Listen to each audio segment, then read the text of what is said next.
Good morning. Good morning, everybody. How are you today? I'm melting.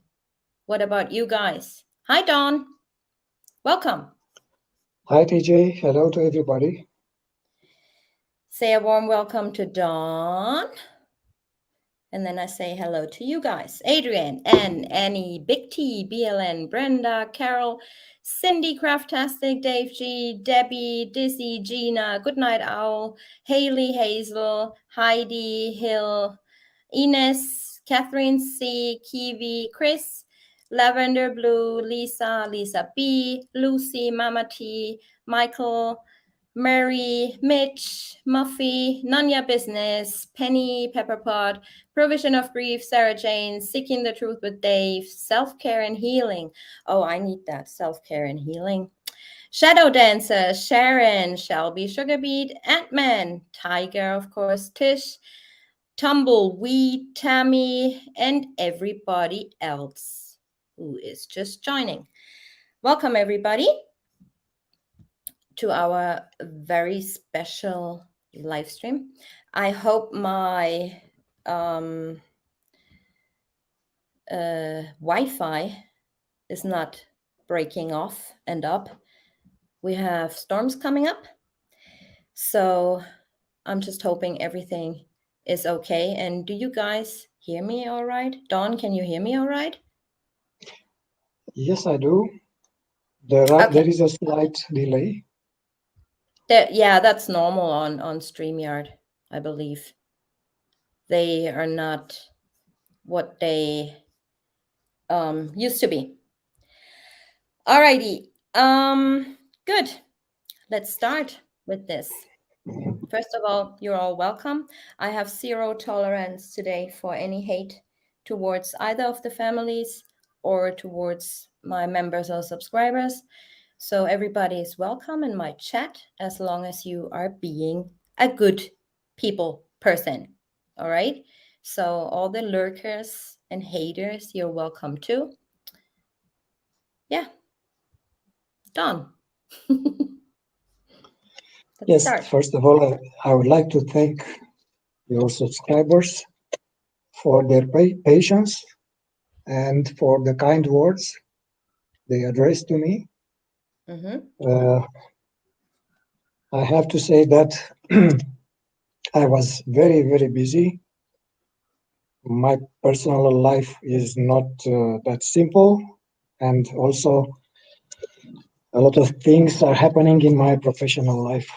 I have to cope with 2 jobs, as you know, and life is not that easy. So, but I think you're here today, something you have been expected for a long time. Yes. And I think it will worth the time you expected. Hope so, yeah. Many things will clear up for you. I have to say that I decided to share everything I know on this channel because, in my opinion, this is the only channel that deals with crime files that has a lot of credibility. I want to thank also to Tanya for having me and for you're welcome. For her hard work to discover the truth.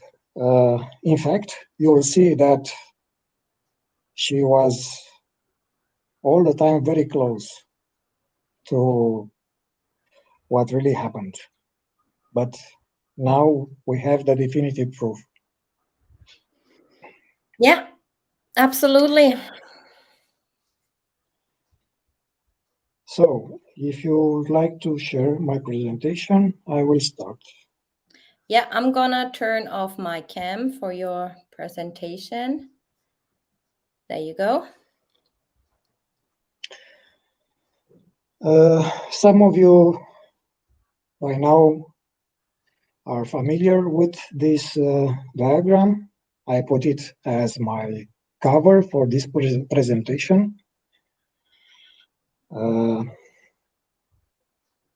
It is about the relation between Chris Watts and other, let's say, conspirators to the murders. They have various degree of guilt, but for now they are considered only as suspects. It is their own will that made them suspect. They could very easily get rid of this, let's say, black cloud over them by answering to a few very simple questions. As you know, we have every right to ask questions in case we don't the answers, and instead of that we get only attacks or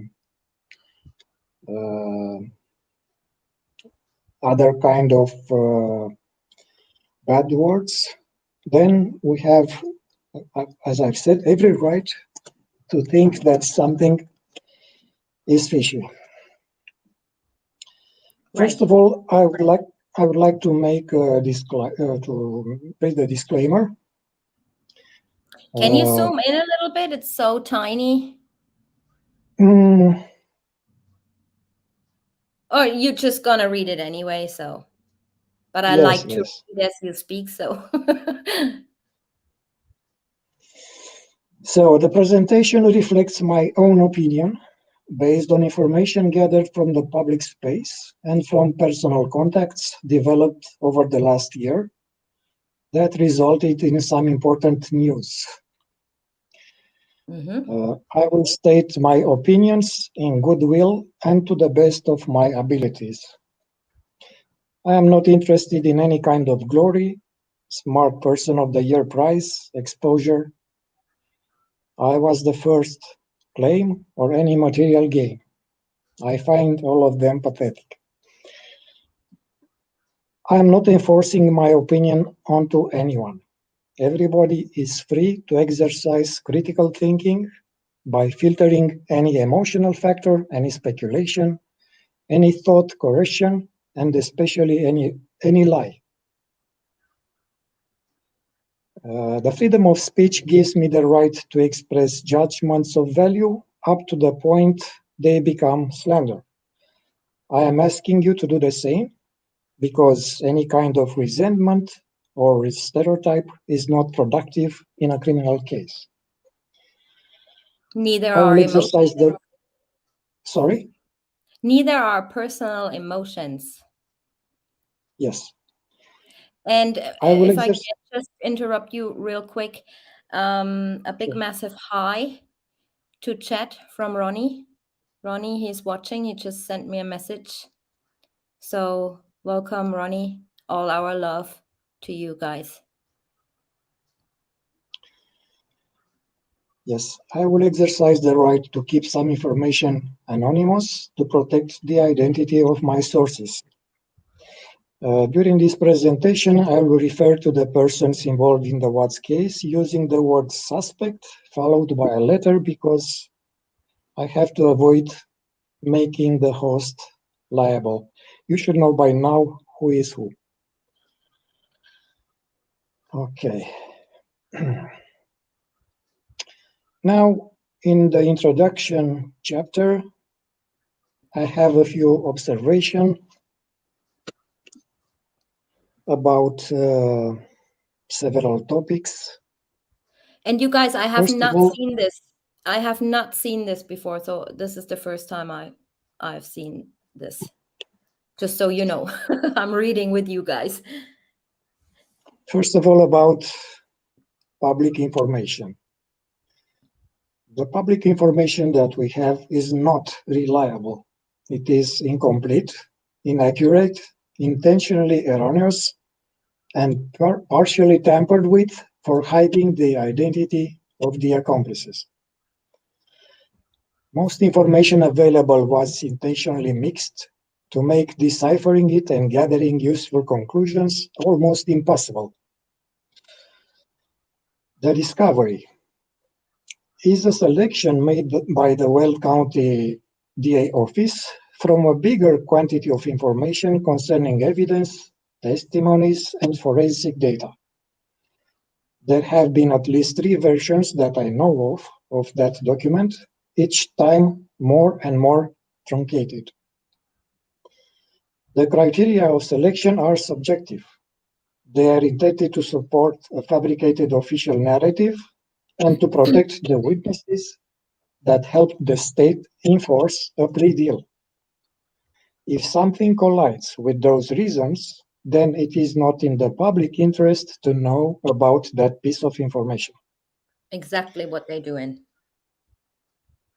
They always say in the public information or of use for the public. If you request some stuff from them, they're always going to use that excuse. Of course. The entire truth about the case will never be revealed by the authors or by the prosecution to the general public. In their opinion, they have no benefit from it. On the contrary, the prosecution will invoke the protection of the victims, although some information might have had a great impact on the motives of the murderer to kill. A few words about the law enforcement. Many of you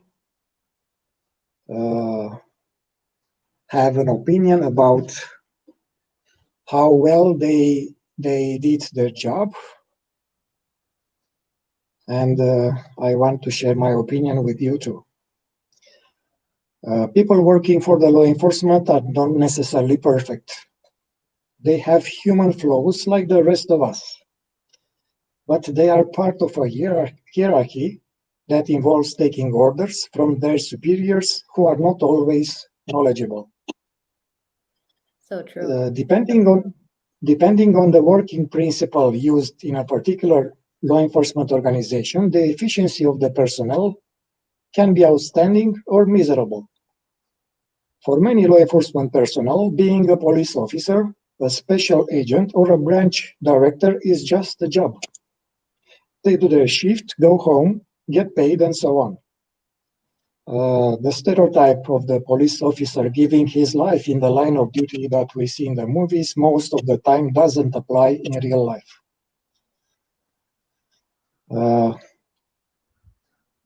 It might look that what I'm saying are platitudes, but I do my job to list them all. So the complexity of present criminal cases is way over the knowledge of many law enforcement officers. They still struggle with collecting forensic evidence and understanding the importance of information technology found in many electronic devices. The honesty of the law enforcement personnel is directly related to their education and personal values, but most important to the attitude of their superiors, like chief, like subordinates. Sometimes a so-called code of honor takes place of the rules and regulations. Keeping your mouth shut became the normality because it has the advantage of being promoted, praised, and awarded. Absolutely. Now, my favorite subject, the American justice.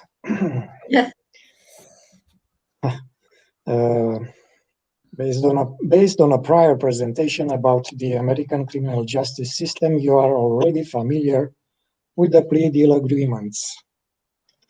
You have to know that the original intention of the legislator was to help the state prosecute a suspect in very specific cases where it is impossible to gather enough evidence to secure a conviction beyond any reasonable doubt. For example, the body in a murder case was not found, or there are no witnesses due to a crime happening in a very remote area. In time, the prosecution started to abuse the plea deals to the point that almost 95% of the cases were quote-unquote solved using this method. The plea deals started to cover the incompetence of the law enforcement, the lack of resources, the lack of implication of the authorities, the hidden personal or organizational interest, etc.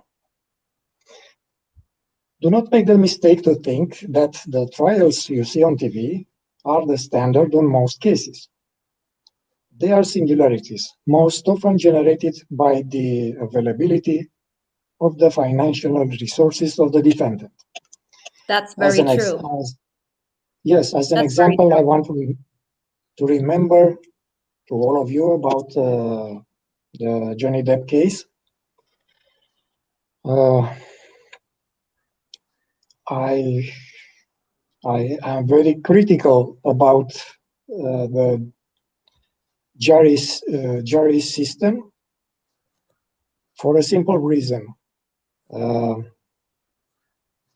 You get 12 people without any knowledge of the law. You bring them in a court of law. You put them to stay to watch the debates, to take notes, and finally to make a decision. The problem I have is that very often they are not quite attentive to what is happening. They are subjective. They have, maybe they are annoyed. They have to participate as a duty of any citizen, and maybe they would have liked to be some other place with their family. So I don't think they are quite interested that much in this duty. From my knowledge, I don't think they receive any kind of money being duty, as I said. So if you remember the Johnny Depp case, it was hilarious when they came with the verdict, forgetting to put the sums for the, how do they call it? The sums that Amber had to pay to Johnny Depp. It was one of the requests from the judge. So they had to go back to their tiny room, and in 5 minutes they came back with the sums. I mean, to me, that speaks a lot. Anyway, another thing I find wrong is how easy it is to change your identity in the United States. It started as a method for hiding being part of an allegedly oppressed minority. Then more and more ridiculous reasons have been added. Now we're in a situation where many criminals evade justice successfully using this method. And you know who I am referring to. Now a short note, more or less related to this subject. I have been criticized for expressing several negative opinions about American justice, American freedoms, American exceptionalism, and American belligerence. I want you to rest assured that I didn't take aim at the American people. I have issues only with American leadership that failed their duty miserably. For those not having access to alternative sources of information other than the mainstream media, we are very close to a nuclear war pushed by the USA. Okay. A few words about the public, about you, everybody who is watching this case. For the last almost 4 years, I watched a long list of live streams dedicated to the Watts case. The public is divided into many categories, depending on the police investigation and forensic analysis knowledge, gender, degree of imagination, appetite for spectacular, and frankly, sometimes the level of mental sanity. Mm-hmm. What is the reason for such an obsession? Is the brutality of the murders and children being involved? I don't think so. There are cases where children have been abused and tortured for years in unspeakable ways, only to be murdered horribly. Very true. Was it because a pregnant woman was killed? I don't think so either. You can check yourself and you'll see that, unfortunately, many sadistic killers did gruesome things to both the woman and the unborn child. Was it because 4 people were killed? Again, no. Entire families or large groups of people have been wiped out by serial killers in the hundreds, sometimes. I think that 2 main reasons are the reason for such an interest. One is the role of the social media. The other is the sense of unfinished justice. Absolutely agree. Speaking on the social media, people are still asking why. Because on Facebook they saw a perfect American family. How was it possible? Everybody is asking. Then the public wants justice because the Watts case has written fraud in capital letters over it.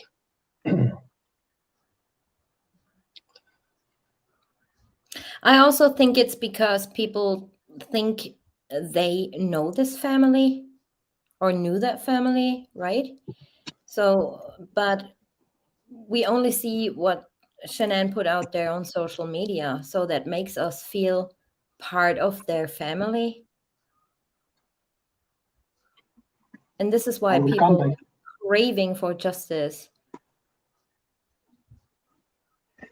I will come back to this topic when I will share with you my profile of Chris Watts.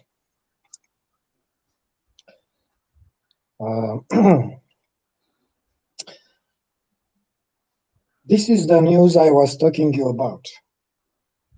Okay, you guys get your headphones in.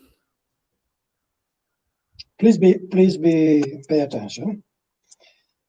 I was contacted by a Well County disgruntled employee that wished to share secret information about the Watts case, recorded into the folders of the DA office. It was about 2 written testimonies of Suspect B and Suspect C. In exchange for them, the 2 suspects received immunity in case that a plea deal was reached. In case of a trial, the agreement became void. Those testimonies are the main. Did you hear this? It was about 2 written testimonies of Suspect B and Suspect C. In exchange for them, the 2 suspects received immunity in case that a plea deal was reached. In case of a trial, the agreement became void. Okay? Those testimonies are the main reason for Watts' sentencing. Mm-hmm. In exchange for his cooperation, Chris's cooperation, the DA agreed to be incarcerated in a better prison. See you guys. And do you remember what I told you last time on the marathon I did with Dave? Always question, why would the DA put Chris in such a good, like, 4-star prison hotel, right? He had to be doing something in exchange to get that. they couldn't care less about, suspect of killing his family or a child murderer, right? They couldn't care less. So always ask that question. What is there in exchange to get a better prison? Right? Sorry for interrupting. No problem. Now I will tell you what is the content of these testimonies. The testimony of Suspect B. Suspect B claims that on the evening of Sunday, August 12, 2018, Please pay attention, people, please. Watts called to inform her that he killed his daughters a couple of hours earlier. So I'm talking about Sunday. After a long conversation of over 100 minutes, Suspect B decided to go to his house to check if the girls are in the house. So the Suspect B didn't believe what she heard.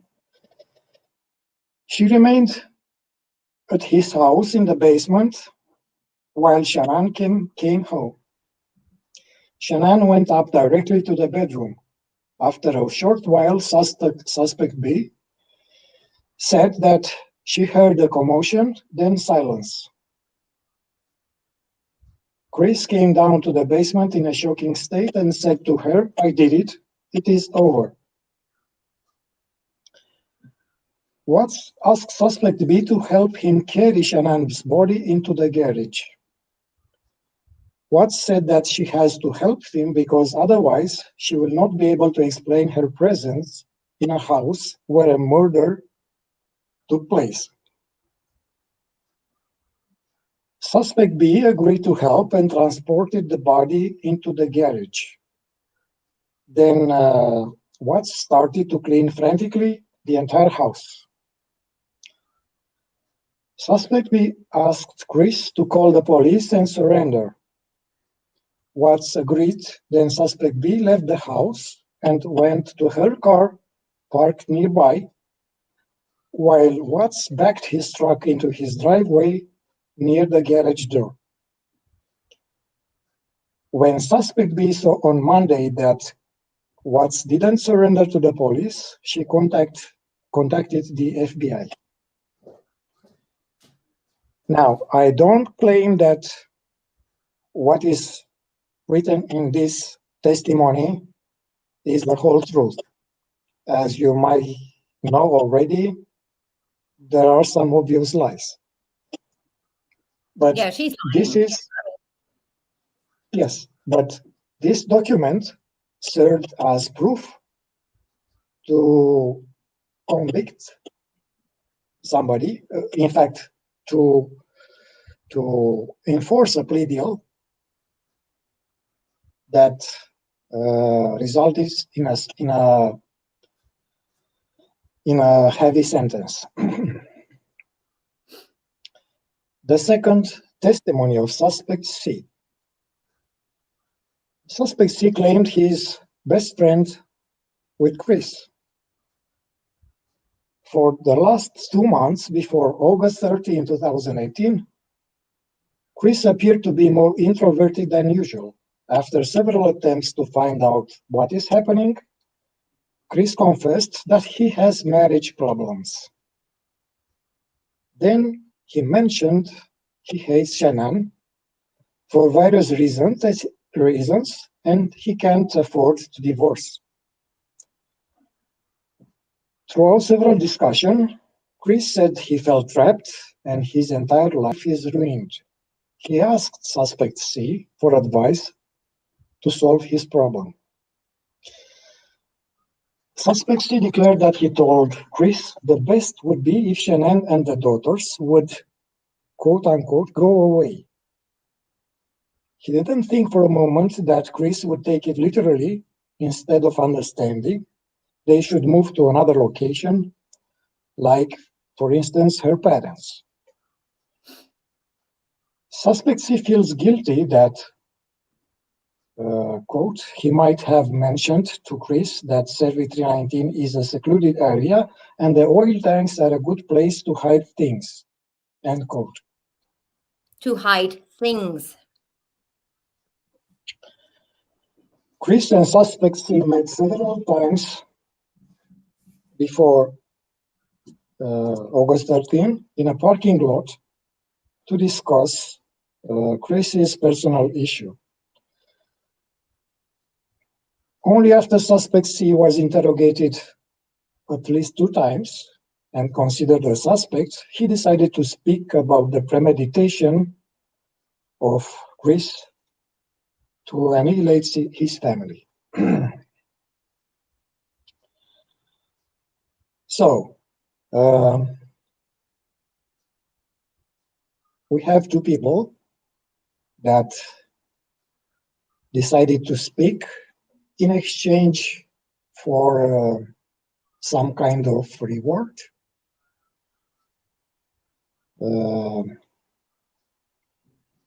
But only because they felt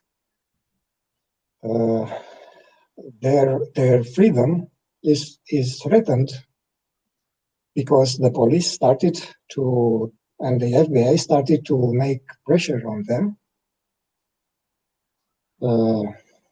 for obvious reasons. Some of them, it is something standard to ask who are best friends, who is the girlfriend or the boyfriend, and so on.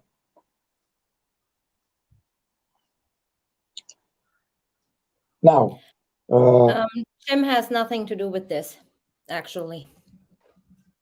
now I couldn't find anything about him, nothing related, and I will show you something that excludes the need of an enforcer, like we thought initially.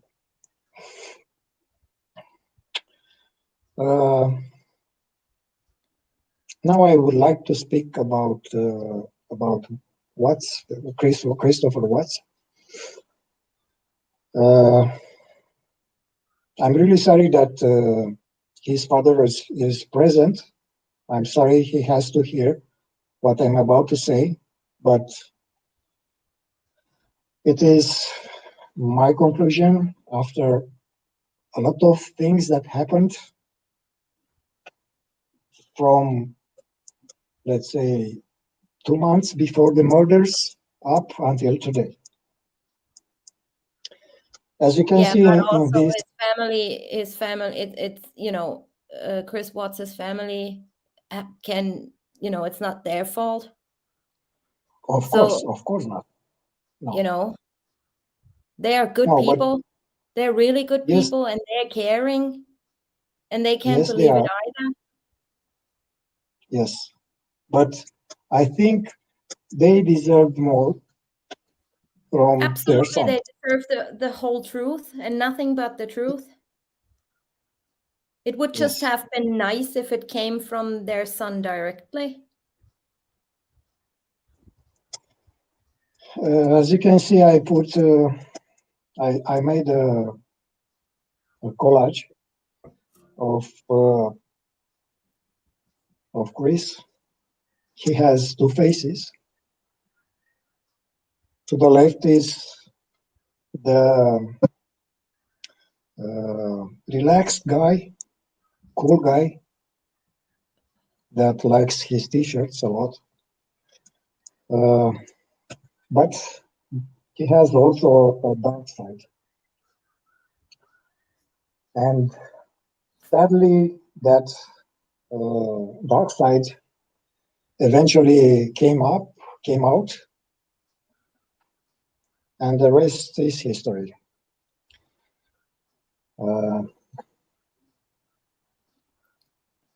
Just a second. I made a few notes. It's okay, take your time. We have all the time in the world. I'm not going anywhere tonight, except to hit my mattress.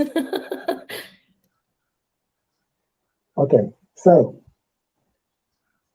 to understand why did Chris Watts annihilated his family, we have to put aside our common sense for a while and our limited experience with people's true character. It would be wrong to use the normal rules we apply daily as part of the society we live in. By not doing so, we would remain in the unknown, baffled by the contrast between a loving father and a heinous killer.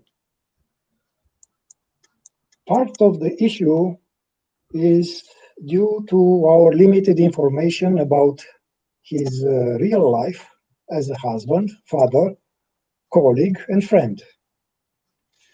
The impact of Shannon's social media movies that show a perfect happy family weighs heavily for many of us. I was asking myself, is that the real Chris Watts? I don't think so. When he shows up in a camera, uh, um, just a second. No, when he shows up in a movie, everything is staged. It is a common instinct for all of us to pose when a camera is focused on us. We choose to look the best in terms of clothing, expression, and surroundings. Everything is acting for potential viewers. A mask. So Facebook is not a good reference. Then we have the interrogation clips. Is that the real Watts? No, again, no. What we see is a combination of false serenity, false empathy, and false behavior. His reactions are not consistent with his words, his gestures, and the context of the discussion. He looks like a broken puppet that rehearsed how to fool the investigators. Speaking of which, I think he failed miserably on the polygraph. That is based on my experience, because he tried using the most common tactic to beat the machine, staying stiff and answering like a robot in a monotonous voice to each question asked. So again, we didn't see the real CW in these interrogation clips. To have answers, we need to dig deeper into his life. We know many things from his parents and from himself. The parents think that his childhood was normal, without any issues. Like any other parents, they did what they thought it is the best for their son. We're getting there, shall we? The biggest influence on him came from his mother. Unknowingly, she limited his emotional development by being overprotective. Although his father was his best friend, Chris ended up as an introvert, incapable of having normal feelings, with low self-esteem. His biggest handicap was that he had a very limited experience in relationships with girls. While he might have been accepted by his male colleagues, he was awkward when it came to dating girls. In his 30s, he still had to search on Google, what do you feel when you are in love? And when to say, I love you. He married Shannon in amazement that a beautiful woman with a lot of experience had eyes for him. Your audio is breaking up. Nothing changed on my side. It might be the Wi-Fi. Oh, I think it's your microphone. Is it okay now? No, it's good. It is better? It's good now. Yeah. Okay. Thank you.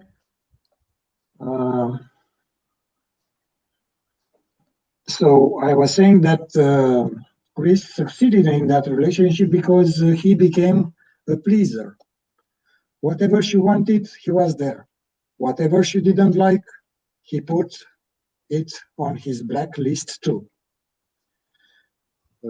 He ended up being addicted to her praises and suffering if she was not happy. No wonder that Shannon said Chris is the best thing that happened in her life. Who doesn't like a servant? The kids feel temporarily a void in his life because up to a certain age they are loving and cute. Chris was thirsty to be loved and praised. Children came with a lot of responsibilities and financial costs. So he started to struggle and feel the burden of supporting a family, an expensive house, and an expensive lifestyle. It was by that time that Shannon announced to him a third child is on the way. The news shocked him. He might have had doubts about paternity. We really don't know because there is no public DNA test. Anyway, starting from that moment, Chris felt suffocated and panicked about their future. At the worst time possible, he met Nicole Kessinger, the second woman in his life. She quickly realized his weaknesses, like his lack of experience, him being always helpful in exchange for praises, him being blinded by sex and easy to manipulate. She showed him a new sense of living with lots of freedom, respect, and attention.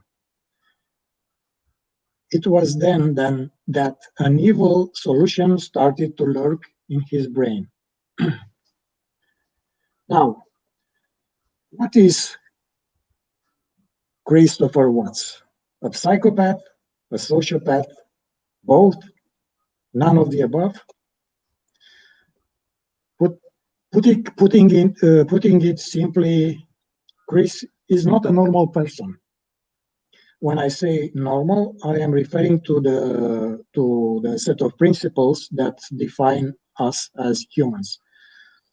Chris has a dark side that has been part of him for a very long time. He faked having emotions all his life. I would like you to know that introvert people are often dangerous when proper conditions are met. Mm-hmm. They are 99% of the time peaceful, and they avoid confrontations. That's right. But that is not always certainty. A bad event can trigger. What they also do is answer your questions or reply to your questions the same way you ask the question, if that makes sense. So, for example, and it happens throughout, even in his interviews with law enforcement. For example, when Shannon sent him a message, well, how can you fall out of love with someone in 6 weeks and you only stay with me because of the kids? And he answers, well, I did not fall out of love with you in 6 weeks, and I'm not only staying with you just because we have kids. Right? So he doesn't even know what to answer. So he is using the person asking the question and turns it around. And, you know, if that makes sense, even what I'm saying, but I think you understand what Yes. I mean. Yes, he's echoing more or less the other person. Right. Maybe to gain more time to think what to answer, or simply because He doesn't know how he, to answer. he doesn't care, maybe. Yeah, or that. I've asked the various psychiatrists and psychologists from the law enforcement about their opinion on Chris. To sum up, their general opinion was that Chris doesn't fit perfectly to any single psychiatric profile. He is depressed, he is selfish, he's a coward, a liar, a deceiver, apparently sane, yet very troubled. So we get to the $1 million questions. Why did he kill? What I'm about to tell you now is not an excuse for what he did. I do not condone at all his behavior. It is only an exercise of digging into his sick mind, based on Right. the things that happened in the last 2 months before August 13, 2018, and also on my experience with uh, felons, convicts, and so on. Yeah. And I think Dawn is getting there, because that, in my opinion, that was a big factor too, that he just got fed up. Yes, I am about, you will understand from what I'm about to say, because I felt appropriate to address this problem by quoting him, by trying to quote his thoughts. So from now on, what I will say is are only his thoughts. From the initial ones to the end. I hate Shannon.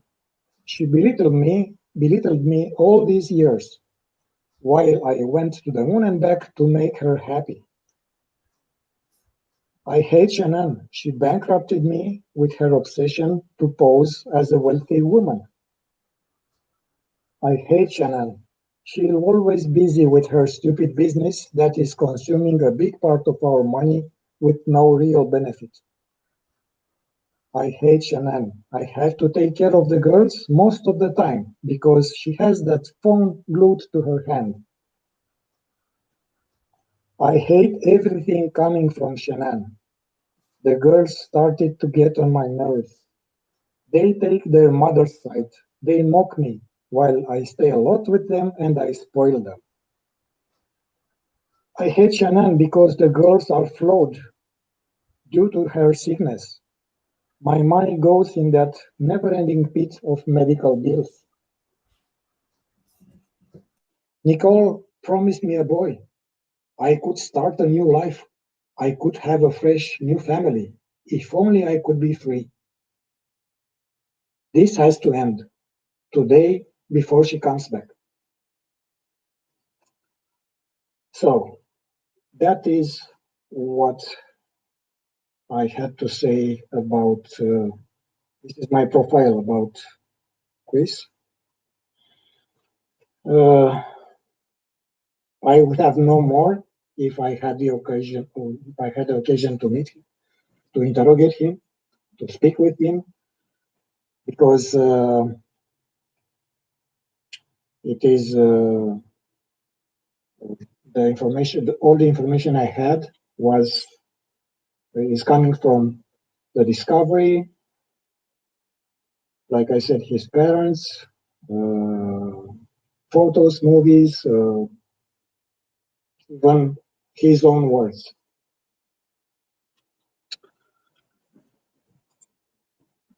Okay.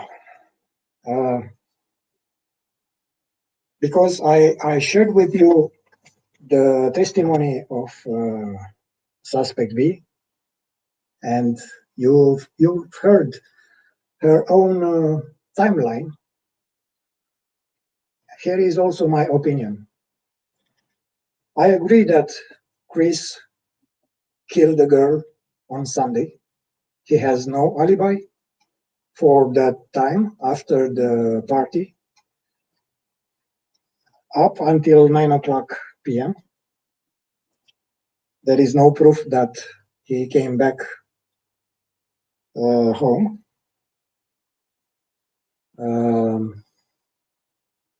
He went using the Lexus, of course.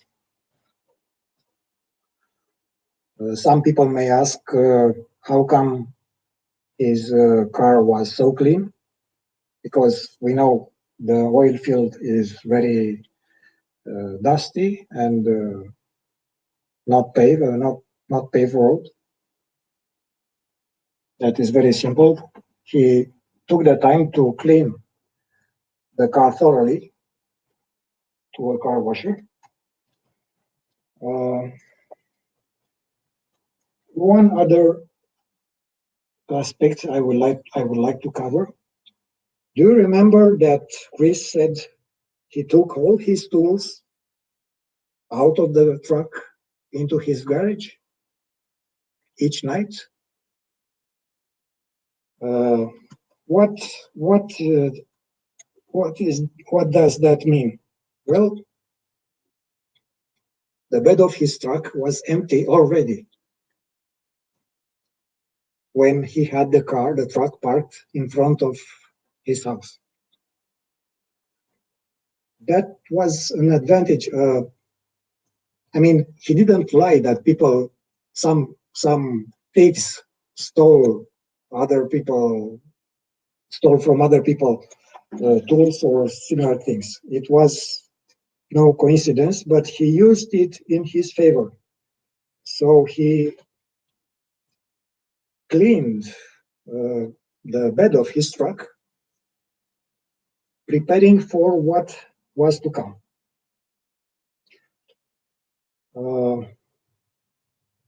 I would like to share something else that will explain better what I want to tell you. Just a second.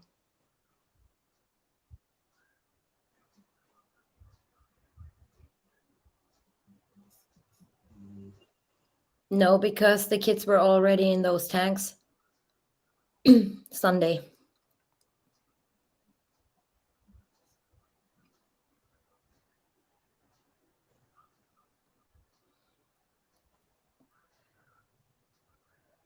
I'm gonna make a whole stream on the K9 dogs. I always believed, oh, nobody died in that house, but I know different now, because I actually educated myself on those K9s, and it has a lot to do with wind, with the position a body is laying there. And also what's very significant is they did a test during dog training, and 8 out of 10 dogs discovered the scent of dead body after 70 minutes. The other two remaining dogs discovered the scent way later than 70 minutes. So it takes a while. The decomposition process does start immediately, but not to the extent where a dog could smell it. But I'm going to explain that in detail soon. I'm ready, if you please. It's already on screen. Oh. So you are familiar with this program? Yeah, now the the house has paint. We only saw the raw one.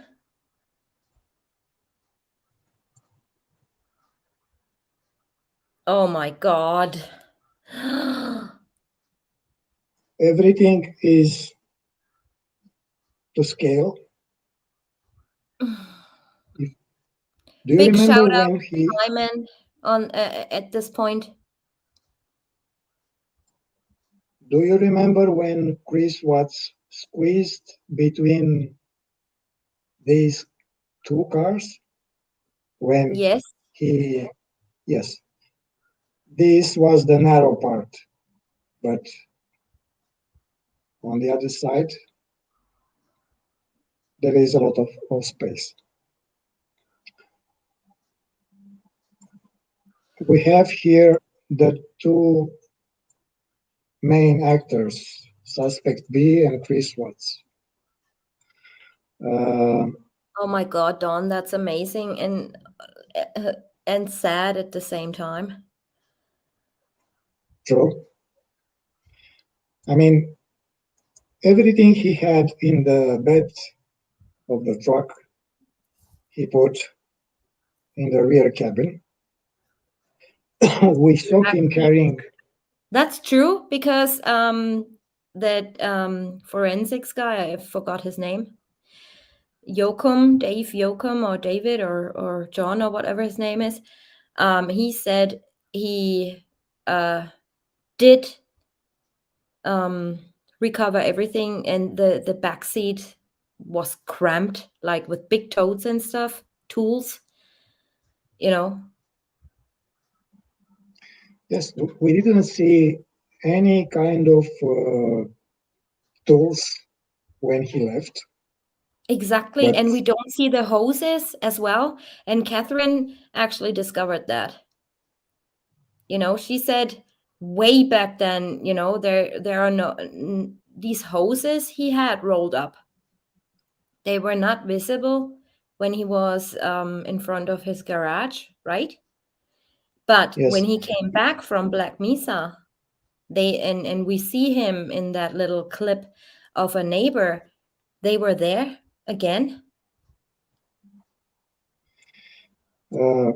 Chris barely had place for that jerry can that, in my opinion, had bleach in it, not petrol or gas. He didn't. I mean, even if he wanted to burn the body, that was an impossibility. Everybody knows that to burn a whole body, it takes a lot of heat. I mean, with the gas from that jerry can, he couldn't do anything. I mean, it takes a half an hour in a special oven to cremate a body. Right. Okay. One other thing I would like to talk about using this software is about the shadows. Can I just say something? Sure. The dogs hit on the truck. They did not give a final command, is what my understanding was. So Jane said that the dog showed interest, but did not give a final command, or what she said. So, like I said, it has to do with, the wind and everything. Even the position a body is lifted. I did not know that either. And why is my opinion that her body was transported like this? Because by the time Watts got to 319, Survey 319, rigor mortis must have been installed, and that is why the body of Shanann was found in that position, except one thing: her hands were extended because most probably she was took out of the truck by dragging her by the hands. Mm-hmm. So finally, she was buried in that position. One other thing about the grave. That makes sense because by the Mm. time they put her in the truck, she was already in Riga, right? So Right, that's about 4 or 5 hours. So they buried her just in the position they got her out of the truck. right. And Zoe is asking, how did he, oops, it vanished. How did he get the body onto the truck without being seen on camera? We didn't see that at all. Don't see him lifting. Let me show you what you can see more or less from. Oh my God, that's amazing. Heidi James, yes, but Geotab only registers what you put inside of your truck, not the truck bed. Right.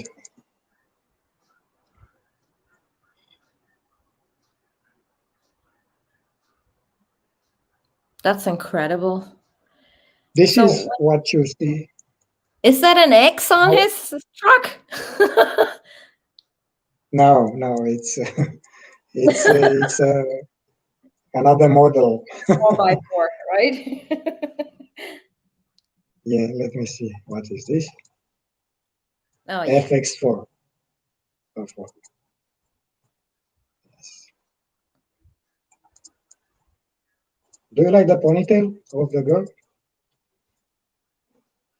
Okay. No, she looks too close to, you Yeah. know. Okay, so this is what we would have actually seen, right? If you turn Right. the view, and this is why we don't see, he a little bit of the truck bed is covered by that little wall, right? So this is why we don't see it. Yeah, this is why the camera doesn't pick up. There is also more place. I didn't push the truck all the way back to the door. I think there are some 20 centimeters more that he could have backed more. But I want to tell you something about the shadows. You Hold cannot on a second. see. Hold on a second. Let me just ask you this. So you took the measurements of this presentation or this 3D reenactment almost from the exact measurements from pictures and Google, or how did you do that? You mean the house? How did I model the house? Yeah, and how do you determine that these are the right measurements? Let me try to show you. This is a Oh, view, I already a know. photo of the house. Mm-hmm. This is a photo of the house. This is another photo of the house. It takes two photos to position the model correctly. This was took from a drone, and this from the street level. So I superimposed the photos in these two positions, and I started to model the house so that every edge, every surface fits perfectly the photo. Mm-hmm. Okay. Good Night Owl is asking, how can we explain away the heavy rain on Tuesday night? Referring to the grave side, right?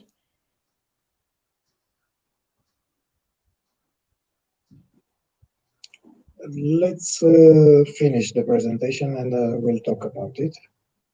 Okay. Oh my God, I wish I could do this. So about the shadows. You cannot see on this scene. What you see in terms of shadows is only the light from the sun. I didn't model all the lights, but we can do a simple exercise of imagination. What sources of light are in this scene? We have two lamps in the garage, one on the ceiling up here and another one here.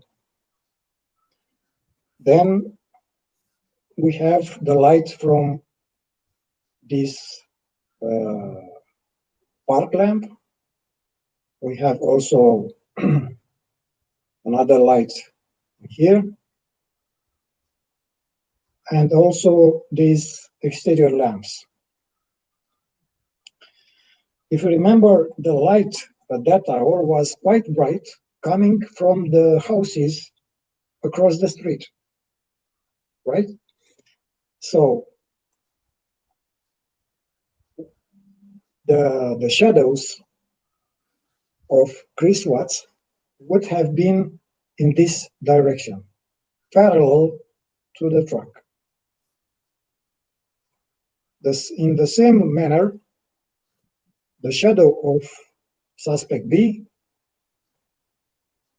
would have a shadow pointing from her feet in this direction, towards Chris.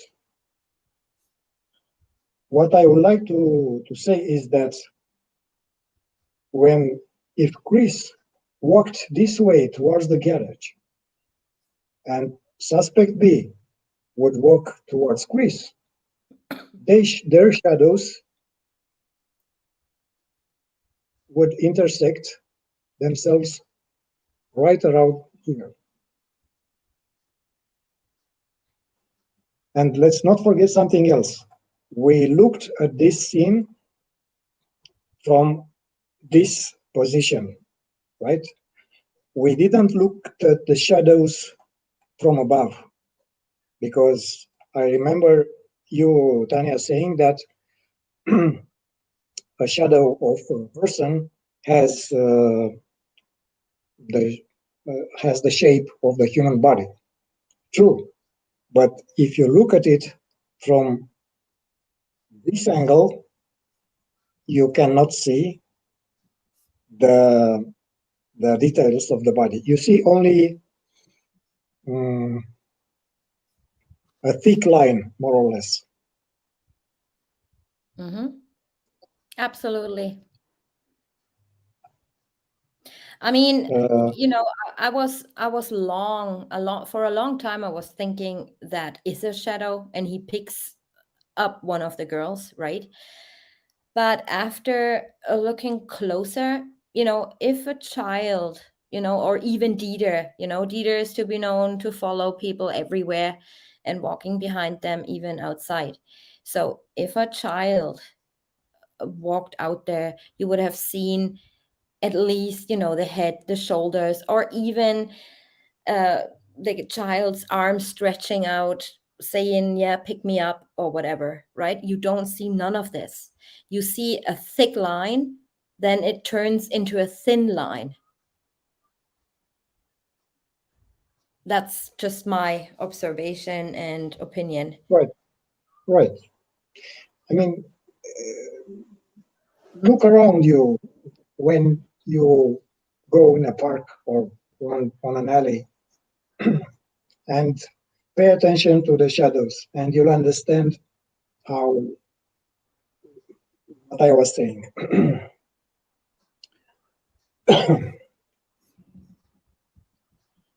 Okay. Yes, Mary. I would like to end my presentation by sharing with you my conclusions. I decided to make a short, frequently asked questions, in fact, only two questions that I think you will ask. One question would be, do you think the Watts case will ever be solved and all accomplices will face justice? No. My answer is yes and no. Yes, because the case is already solved for the main part, in my opinion.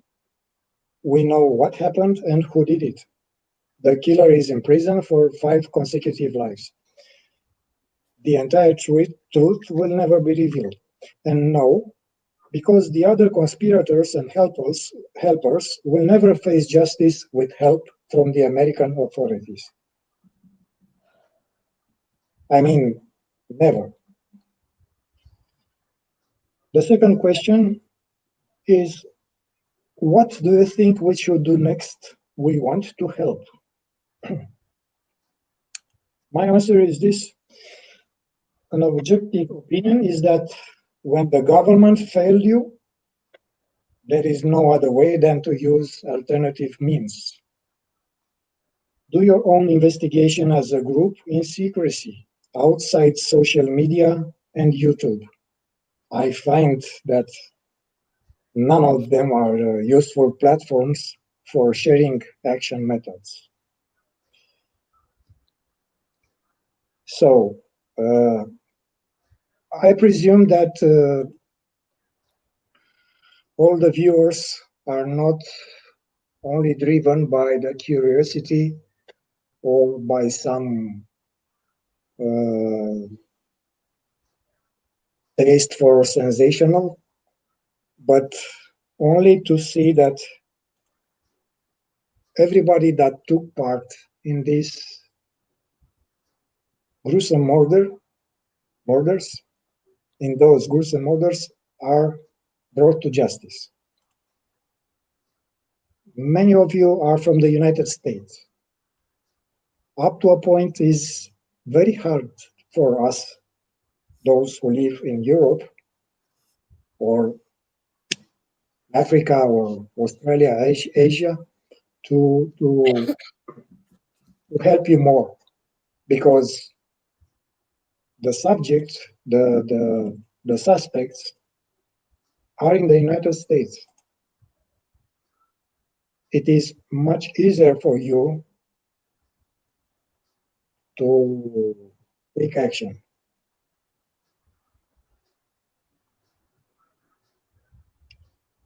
Yeah. Right. We have the question, why didn't we see the truck move when he put her on the truck bed? Like up and down?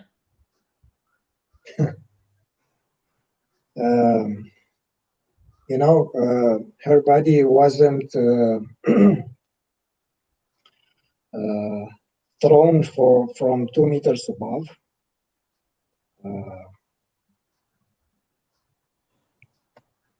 How much she weighed? Some 60, 70 kilos. I don't remember exactly. Yeah, 140 pounds, I believe. Okay.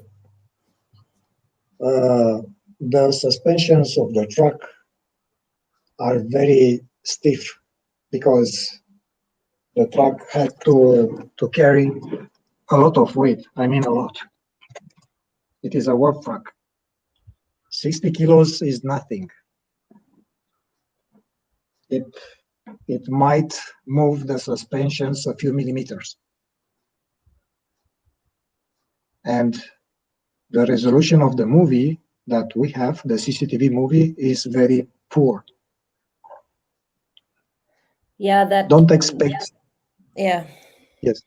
Don't expect to see a big reaction from the suspensions of the truck, because more or less she was pushed from, I mean, not thrown. She was pushed gently, I think, or I hope. I mean, I hope a lot of some respect they had for her body. So when you push, something slowly from the rear, the suspension is less pushed down. It is like putting something to... I cannot even say anything about this because I have no clue about trucks. So now, yeah, I know a lot, but there are two types of suspensions. One is using thick coils, and the other thick plates. If I'm not mistaken, that truck could carry up to maybe 1.5 tons, 2 tons, I don't know. So just imagine how stiff that suspension is. right. So going back to suspect number, what was she? B? Yes. Yeah. I do not believe that she was truthful in her quote unquote, I would say, let's just call it confession in exchange for freedom, right? Or in exchange to not being interrogated further or whatever. She, in my opinion, she chose to say exactly that so it would not directly implicate her in a murder. Right? Right. So, but after all, it makes sense because, we know she's been present at the sentencing. What's saying, I wanted to go back and set this right. And his lawyer said, it's too late. Why is it too late? Yes, Because he already agreed to certain things. I think she was there in case that Watts would have changed his opinion about the plea deal in the last moment. Right. Then it also makes sense that her dad was present. And I want to say something real quick about that. NK, let's say, she's having some sort of health issue, as Watts told us. She has some, what is it called? What did he say? Borderline or something? So it's fine that her dad was present. Also, this wasn't, as Don said to me, this wasn't an interrogation, this was an interview. So to a vulnerable person in her situation still needs help, bipolar, right? Needs help and is probably, she was distraught. Yeah, no doubt about that. So she has the right to have somebody present with that situation of being bipolar, right? We don't know, and I'm not even judging anyone. Borderline personality disorder and bipolar, Anna says. I'm not even judging, but I think, in my opinion, she had every right to have somebody present because she had that illness or has that illness. Okay, we don't know to what extent she was ill or had those health issues, but still, in my opinion, she had every right to have somebody present in a situation like this. So suspect C, I prepared something little. It's only 30 something slides, where I can prove to you that he was actually the one throwing Chris under the bus. Chris is known to want to be the good guy, right? Nobody needs to be like he doesn't want anybody to feel bad or say bad things about him because he's such a nice guy, always helping people, right? So I do believe, as we investigated and read and educated ourselves on this case, I do believe that this was premeditated. I do believe that this was premeditated for a long, long time. I would even go as far to say for not only 2 months, but longer than that. And yeah, what else can I say? I don't believe that they both were truthful in their agreements, but this was the only thing the DA had. And we see that in a load of cases where people, one gets put in one room and the other one gets put in the other room. And I always mention the case of Ohio's youngest death row inmate. He didn't even kill anyone, but he was put on death row. And the person who actually killed the other person only got life in prison. And why? Because he snitched this other guy out. So basically, investigators came and said, well, he did say you killed the person. And this guy freaked out. No, the other one did it. So they went to the other guy and said, well, he snitched on you, saying you killed the person. And, the first person or the first suspect who snitches on the other gets the deal or the good deal. You see that in many, many, many cases, right? So another thing on a side note is we hear NK's dad talking about what if this goes to trial over and over. They asking Kobach, but what if this goes to trial? And, very anxious about, because they know if this goes to trial, everything they ever said or agreed on would be void.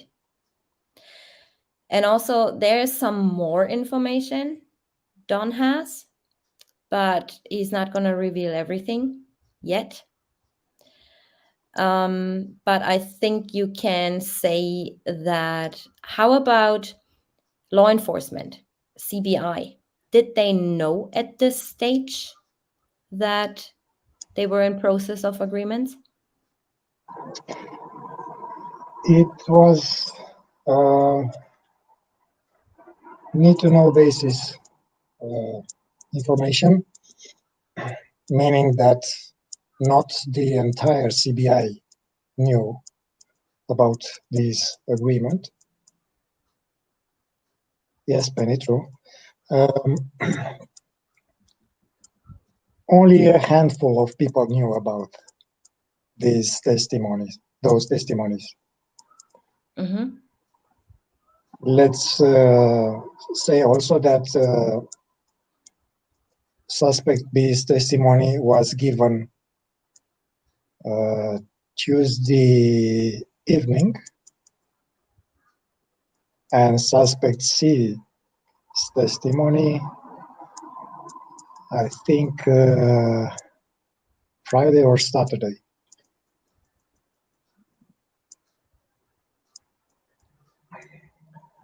You'll understand better after.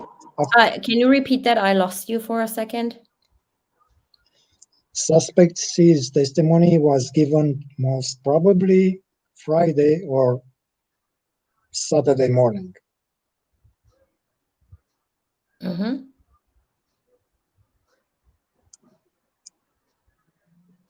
Yeah, it's just crazy what, it's, for my part, to be absolutely honest with you, this is solved. I don't ever think that, an individual or even a little group of people can go against authorities to release any more. or they've done their deals, they're done. And I also wanted to say something to Ronnie and Cindy. When Chris said he decided or he chose his family that night, he didn't mean he chose his family as in Shanann and the girls. By him saying that, he meant he chose you. As in, with all the stuff that went down, he repeatedly said to Shanann, "You're trying to put a wedge between me and my parents and my family." So I'm not saying he committed this act because of you guys. I'm just saying that this was the tip of the iceberg. How she, I wouldn't say treated, but how she, how all this was just pushed over the edge with that ice cream and all that stuff, right? So this is one final thing, in my opinion, that he did not choose his family, because people were saying, oh, he chose his family and told NK off, basically, to I end this relationship with you because I decide for my family, right? This is not what he meant at this stage with his state of mind. Just saying. For me, there's not a lot to be investigated, what needs to be investigated as such in this case. I'm still going to continue to make videos about the Watts case, definitely, especially because Dawn did not expose everything today, but more in an informative way rather than in digging into this case for hours and weeks and months and years. I do believe what the source was telling Dawn. I checked it out and he's reliable. Of course, he doesn't, I'm sorry that we cannot say anything like his name or something, but you got to understand that this guy needs to keep his job, and I think it's very, very generous that at least a little bit of information was leaked. Because don't get me wrong, law enforcement is also sick of these conspiracy theories, right? They're getting called in, day out with stuff like that. And also the hate that this case brought up between friends, between families, between YouTube creators. And for what? For nothing. We all wanted the truth, but in the end, we still don't believe the full truth, right? Because there are always doubts like, oh, maybe she wasn't truthful, or this guy, suspect C, wasn't truthful, or whatnot. But we got to keep in mind, we got to, all our nerves and sweat and everything that went into this. This is over. Like over, as in over. There is not much more that can be done except raising awareness. We know that plea agreements are on a daily basis in many countries. Do I find that is not justice? Absolutely not. I don't think that's justice at all. But like I said, a little group of people cannot go against authorities like that. And I think you agree with me that yeah, it's just a shame. It really is a shame. But like people say, like the family is saying that case is over. It is solved, quote unquote, in their minds, solved. I don't think there will ever be a case reopening unless maybe Chris Watts comes to his senses and tells the truth. But then he would lose his prison hotel. And I think that's the reason he agreed to all this. They had no good evidence except two people talking. The evidence, there was none. So why not saying, all right, I put you in this room and the other guy in the other room, and then just go for it with a theory and see who is sucking up that theory. Yeah, it's very, very, very sad. I feel the most sad about Ronnie and Cindy and his sister Jamie. He owes them the truth and nothing but the truth. I'm sad that they had to learn this way. And there are many details to come still on that. But, you got to understand Chris Watts. And the only person Chris Watts is caring about is Chris Watts. So, no, I don't think his parents are in any trouble. I don't think his parents are getting threats or somebody told Chris Watts, oh, I'm threatening your parents, or they have to be scared for their life. No, I don't think so. I think the main reason he does that is because he just doesn't want to go back to Colorado. And he repeated that over and over and over again. I don't want to go back to Colorado, because he's under the impression he gets killed. And that's the truth. Right? So now let's get into my suspect, number C. If you're still with me after ranting it off.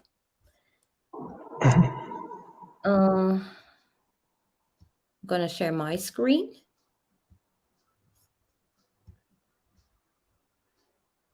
Oh, I got to go back. Excuse me for a sec.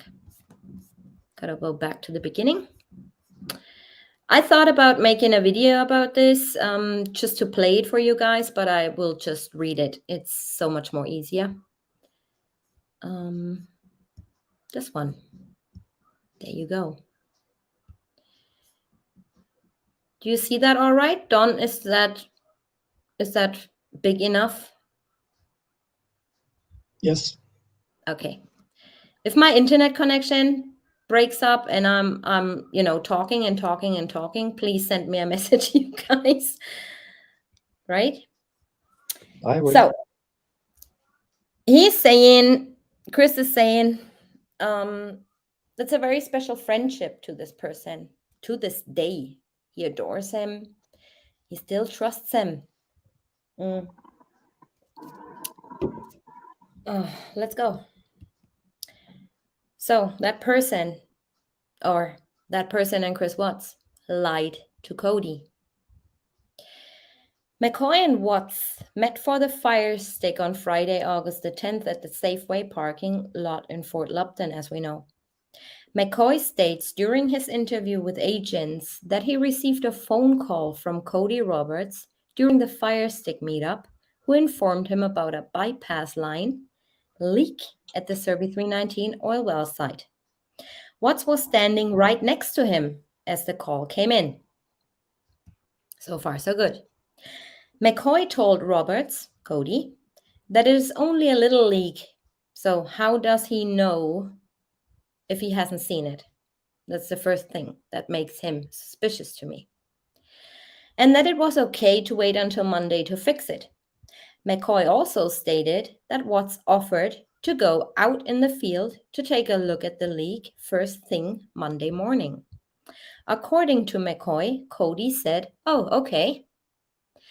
And I don't want to play that interview again, but you guys feel free.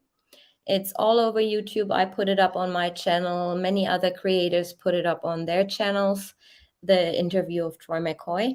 And then you can see everything I state here is in his interview.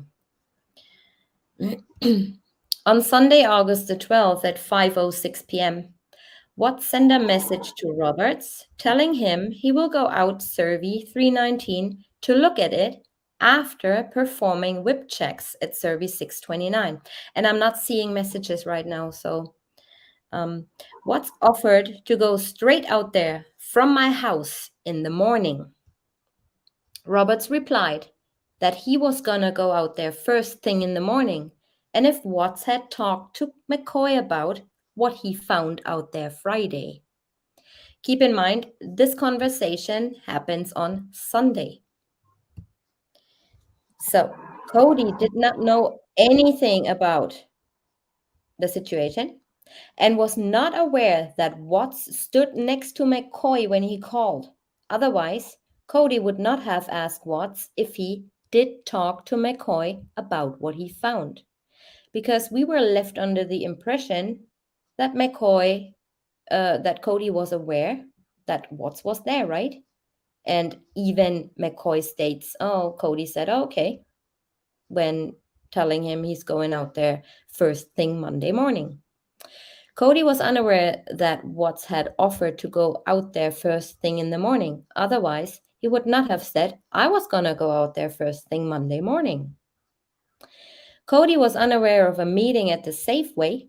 Otherwise, Watts wouldn't have explained, "I was giving him a fire stick to look at."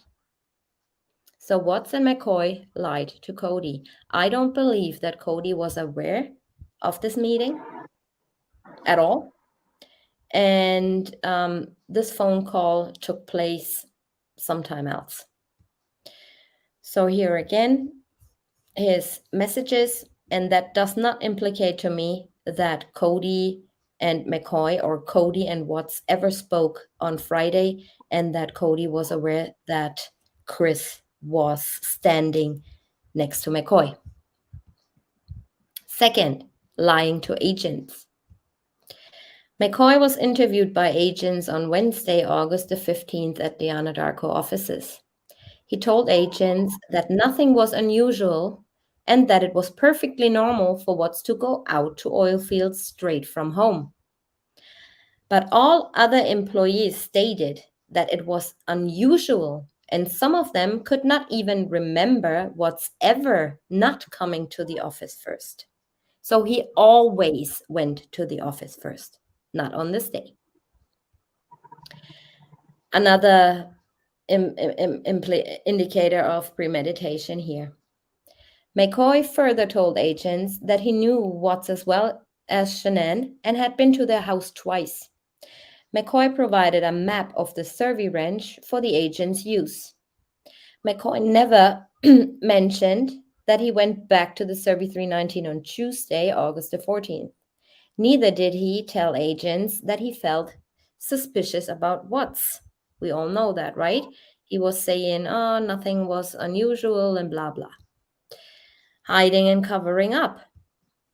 After agents learned from Chris Ostrander, the water truck guy, that McCoy had signed his JSA on Tuesday, August the 14th at 2:12 p.m. out at Survey 319, agents immediately raised suspicions. Agents contacted McCoy again, and a second interview was conducted at the Anadarko offices. Lie after lie. The second interview took place on Friday, August the 17th. McCoy was confronted with Ostrander's information and began immediately to over-explain the situation. "Yes, sir. No, sir. Yeah, I was this, I was that," over-explaining. He told agents he went out there again, because he was suspicious of Watts' behavior on Monday. McCoy also stated that he thought Watts might have buried evidence while Watts was out at the Survey 1029 to use the restroom, and he was looking around 319 to provide something of use for authorities. If McCoy thought Watts buried something out at Survey 1029, why would he go back to Survey 319 to look for evidence and not the 1029? That makes no sense. And here we come to a part of his agreement too. McCoy stated that Watts was wearing baggy clothing, which was unusual.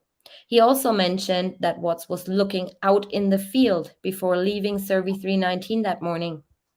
McCoy claims that was the reason he parked his truck exactly where Watts had parked the previous day, to look for something of use to provide for law enforcement. Even Chris Ostrander said that was very unusual. You don't normally park there. After learning that agents want to speak with him again, McCoy told co-workers Parrish and McNeil to make sure to tell law enforcement that he wore old work boots and baggy clothing.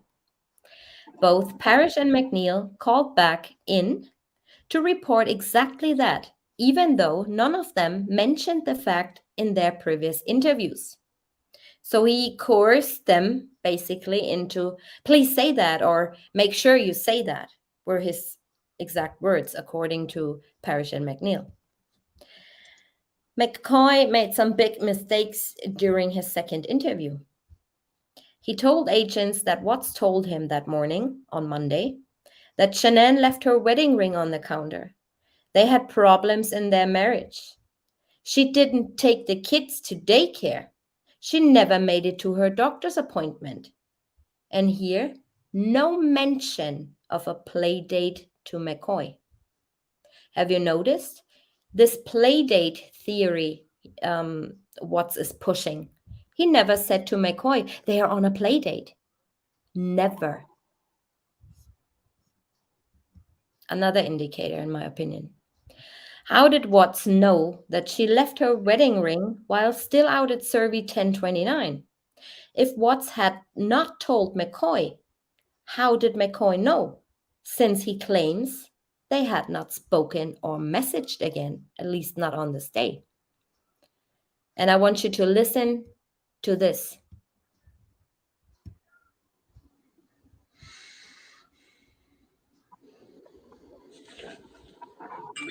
Anything else that we haven't talked about regarding any of this stuff that you can think of that we need to cover? Even if you think it's not related or it's frivolous or anything else you can think of, suspicions, just rumors, anything Listen else. carefully. Right. Well, I'm trying to go through my head on everything that I could have said to him that day. I mean, with all this stuff that's going on, sometimes it's hard to remember, but I do. Another thing, that morning, he told me they were having issues and everything like that, but. This is Monday morning? Yes. Yeah, he said, yeah, we're having some issues and everything. And, he's like, well, her wedding ring was laying on the counter. That's what he told me. That the wedding ring was on the counter. And I was like, why would she leave her wedding ring on the counter? He's like, well, I guess that she's just through with me. I don't know, but he sounded hopeful that they could work things out, so that didn't, necessarily bother me at all. He's told me that the wedding ring was laying on the counter. Counter where, do you say? No, I don't know if it was a kitchen counter, sir, or their dining room table, because they're right there next to each other. Okay.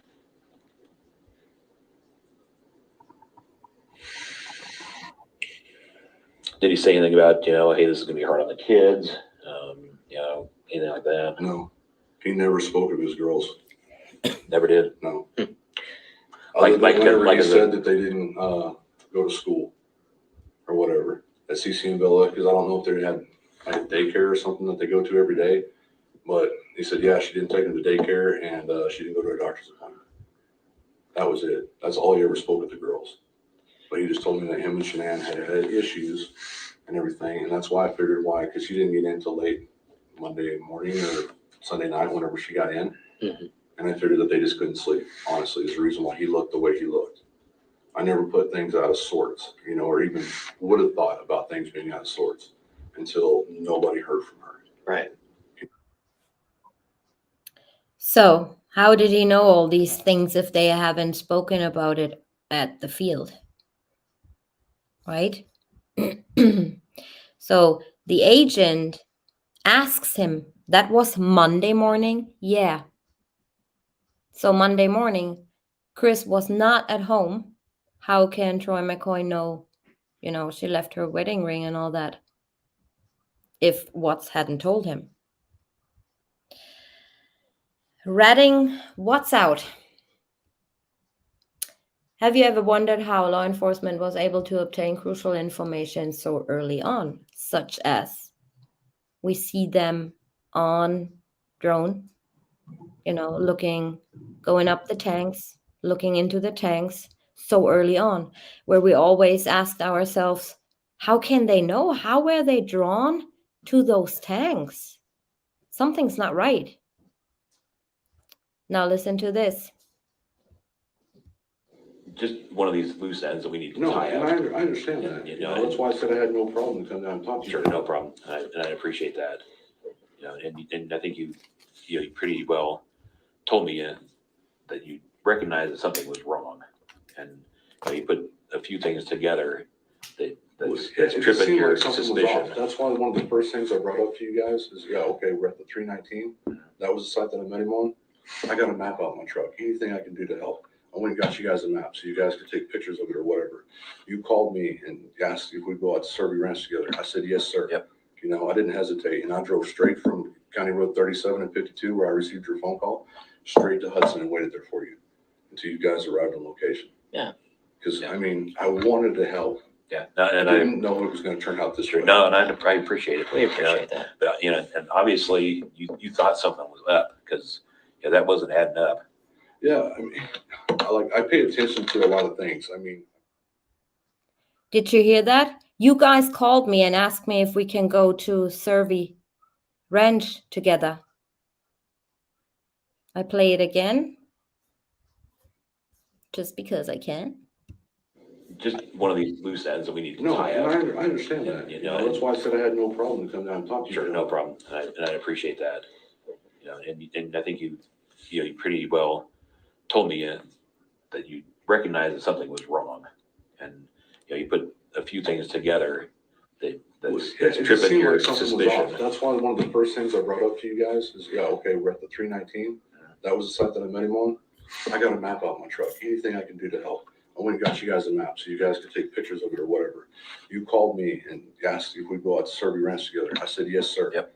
I didn't hesitate. And I drove straight from County Road 37 and 52, where I received your phone call, straight to Hudson and waited there for you until you guys arrived on location. Yeah. Because, I wanted to help. Yeah. And I didn't know it was going to turn out this way. No, and I appreciate it. We appreciate that. But, and obviously you thought something was up because that wasn't adding up. Yeah, I pay attention to a lot of things. So he went out there with agents, and there's not one word in the discovery of McCoy going out there to Survey and meeting up with agents. One So short observation. What? Sorry. One short observation. When a law enforcement officer is telling you, we want to tie those loose ends, that is bad. You're a suspect. Right. So how does it make sense? He was part of the plan. McCoy was assigned to collect evidence left at Survey 319. McCoy did not know about the water truck guy being out there. That's the reason he was not able to collect the bed sheet and the garbage bags. He was surprised. Second, the old boots. Watts wore his old boots instead of the new boots he recently bought and wore. Why? Simply because of... Oh my God, can you mute yourself, Dawn? Please? Simply because of boot impressions at the field. Watts was aware that boot or shoe impressions would have been taken by authorities, if there were any, right? By wearing his old work boots, he could have explained that he got totally different boots than new ones, and therefore impressions taken, or possible impressions taken, would not match his. So now it becomes clear why McCoy told his co-workers, you know, make sure they know they know that he wore old boots and baggy clothes. Make sure they know that. And they even called in. That's how much he pressured them. McCoy was aware of that fact. Hence, he urged co-workers Parrish and McNeil to mention the old work boots, which they did. Both called back into law enforcement to report what McCoy told them to. Parking the truck. McCoy parked his truck at the wellhead. As the water truck guy stated, Ostrander, that's the water truck guy, said that this was very unusual to park, and McCoy used the excuse that he lost a crescent wrench somewhere in the area. In fact, he was looking for the evidence to collect. Leading them out to the field in exchange for a deal. McCoy led agents out to survey. It is never mentioned in the discovery. It is known to us what occurred, though. McCoy suggested there can be things disposed in the tanks. McCoy was aware that Survey 319 was set to be abandoned in the near future, as I told you guys in the live stream I did about the oil tanks. Therefore, things, quote unquote, disposed of in those tanks would never resurface and rather dissolve. The second interview occurred after McCoy ratted what's out, and this is only my personal opinion. I think he agreed, or they turned the audio off and then said, you know what, now tell us the truth because we know we have you. We know you're lying. I don't think that he actually admitted to, suggesting you can hide things in there, and planning as such. I think, knowing him from, interviews and stuff and his overall behavior or manner, writing text messages, and that's just my personal opinion, what I'm saying now, is that he probably said, you know what, I couldn't have known that he actually would do this. I was just jokingly saying, oh, you can hide things in there, Yeah, that's just my personal opinion about this. Alrighty. Are you guys up for some questions or what? Exactly, Hazel. Children are not things, but this is exactly the way he is expressing himself. When you look at the messages they exchange, it's like some kind of Lindstrom guy, kind of cool, guy playing out cool and whatnot. And I also wanted to mention that picture he what's shared with McCoy of the explosion. That was in Kansas, I believe, on the 17th or the 7th or something of July.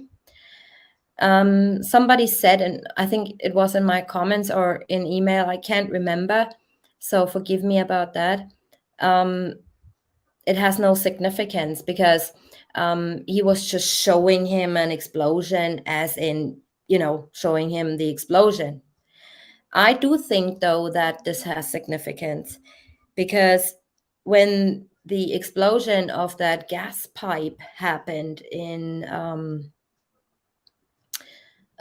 Colorado, I can't remember where exactly it was. You guys might know, but it wasn't far, right? So why wouldn't Watts send him anything or any pictures or any videos about that one? That was occurring at his doorstep. Why would he put, sending him screenshots of news that's from wherever, Kansas? Yeah, thank you, Mary. That just boggles my mind. All right. Content of the black bags. We just know, according to the discovery, that there was some hair in one of the bags, but that's all we know. And also, people, like Don said, people take that discovery for granted, but we only have a few things. We don't have everything. They absolutely not releasing everything to the public. Of course not, Oh, it was in Fort Collins. Yeah, that could be, Anna. Thank you. Right. No, the tanks were not owned by Anadarko. They were owned, they were leased. Okay, can you speak about the heavy rain on Monday? This was a question that Dawn asked us to hold off on. Dawn, your turn.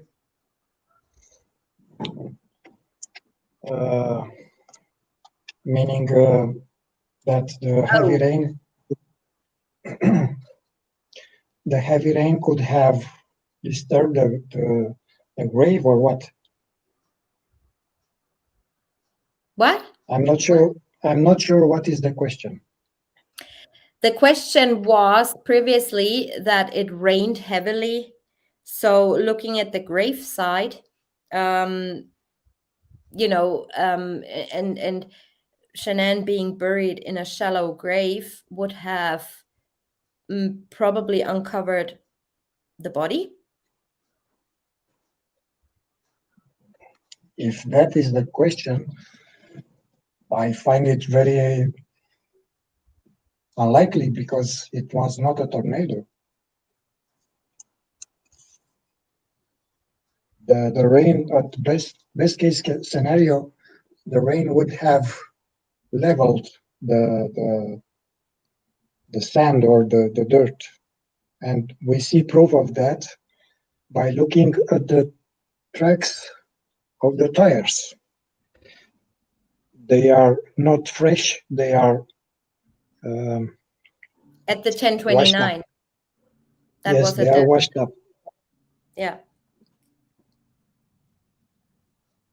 Yeah, some things are just not explainable. We think, with common sense, oh, this would have uncovered her body, but do we know that actually? No, we don't. We all know. We're talking about, if I remember correctly, 8 inches of dirt. That is a lot for heavy rain without a lot of wind. Right, and what you also got to keep in mind, we don't see the grave as they found it, because what we see actually in the drone footage is the second drone footage. They launched a different drone earlier on.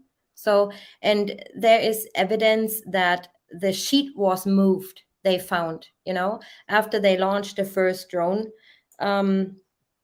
They went out there, even though Mr. Survey did not give his consent yet, but they still went out there because Weld County was under the impression that the land with the tanks on was owned by the state, which they learned an hour later this was not the case. So they had to ask permission from the Survey family. But by the time they asked permission, they already launched the first drone and picked up the sheets and everything, so we don't know if that was the accurate state of the shallow grave either. We don't know that. They used the drone. They have used the drone because at that moment on Wednesday, they only knew about the oil tanks, but not the exact position of the grave. Right. So they wanted to narrow down the location. They definitely knew by launching the second drone we all saw. Sure. They definitely knew that the kids were in there. Definitely. 100%. Yes. I'm convinced. Yes.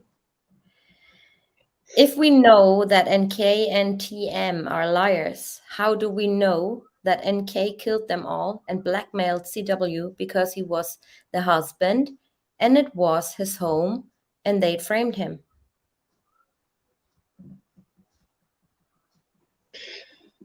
It is a very convoluted question. I put it in the drawer with I want a spectacular timeline rather than a simple, straightforward one. Let's remember that Chris Watts was not a mastermind. This is almost a movie scenario.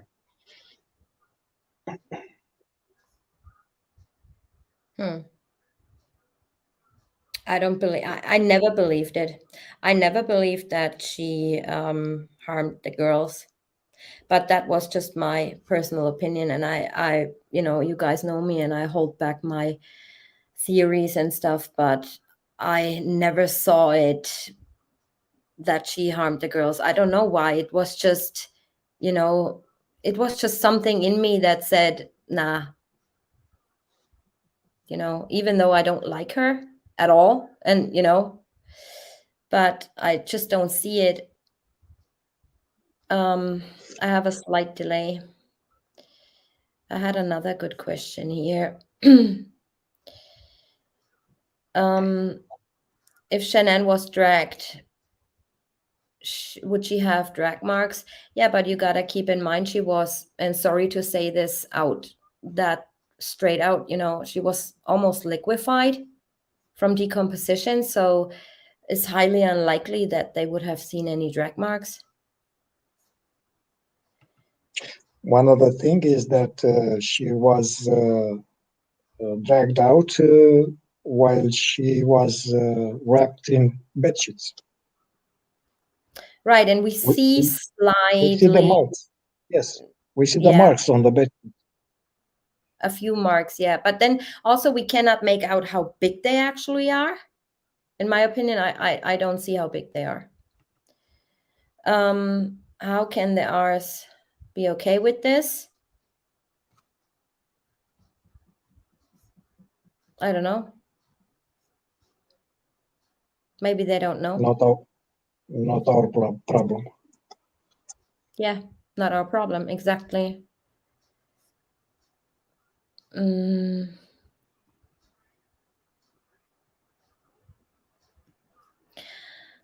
I wouldn't say they are corrupt, Brenda. I would say they make use of their system, which includes deals.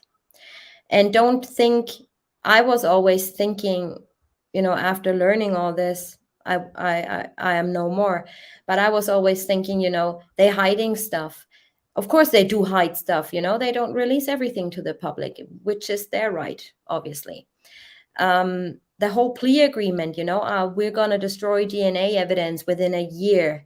So this should make you think, this is nothing what usually happens in a case, because you keep evidence and you keep everything in case there is new evidence or new people coming forward.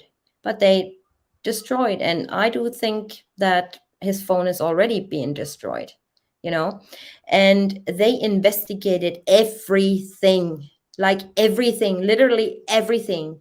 They even pulled location of NK's phones. It's in the discovery for everybody to see. They pulled that information from providers, from apps, from everything. And this guy, Dave Hoyland, or what's his name, that technician who got employed after they sacked that guy, that woman, Jillian, or what her name was, he received everything he asked for. So all the apps, everything was sought through and they got all the information. Why do you guys think that none of this was made public ever? Ever? You know, we will never get any Vivind logs. We will never get his phone logs. We will never get NK's phone logs. Why? Because it makes no sense if the public knows that, right? And if you request it, which I did, you get to hear this is not in the public interest. Of course, it's not in the public interest. The only people who are interested in this case is social media, YouTube creators, you know, our community. We are interested in this case, and we question things, and we try to investigate in detail, and, you know, look for everything and don't leave a stone unturned. The main public, like, you know, ordinary people who are not involved with the true crime stuff on YouTube, they don't care, you know. I bet you any money, and NK is not in hiding. You know, she might have a new name, but I do believe that she's still living her life in Colorado, you know, because people, the main public doesn't care. They don't care. They are not into that detail so much. And I think that they have a better life than us. Yeah.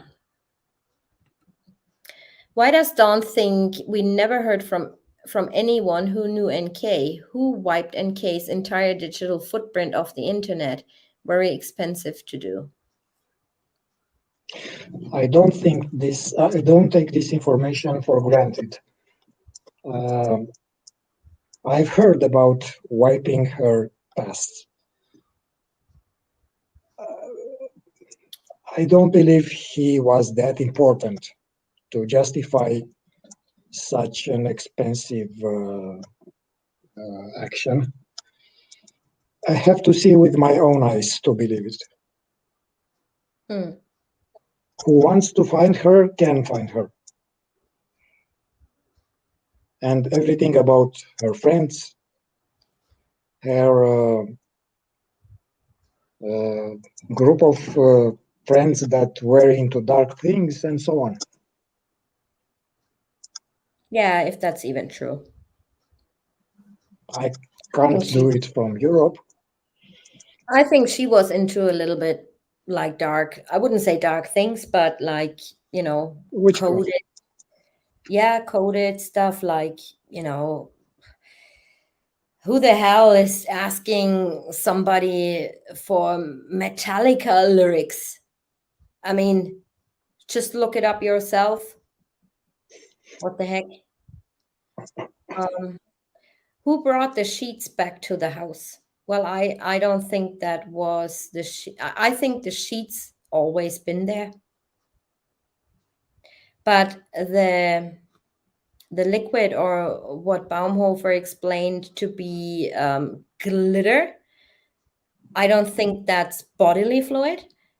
There was any bodily fluid on it. So in my opinion, I don't know, but I think the dogs would have picked it up if that was bodily fluid. Like, you know, ask your imagination.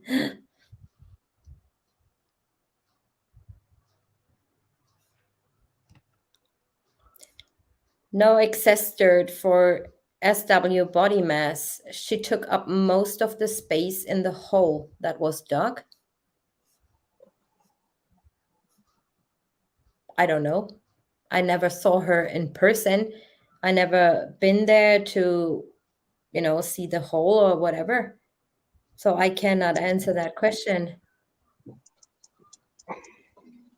Please ask more direct questions. If you have any kind of suspicion or your own hypothesis, please state what you think and then ask the questions. That it is easier for us to understand the question. Right.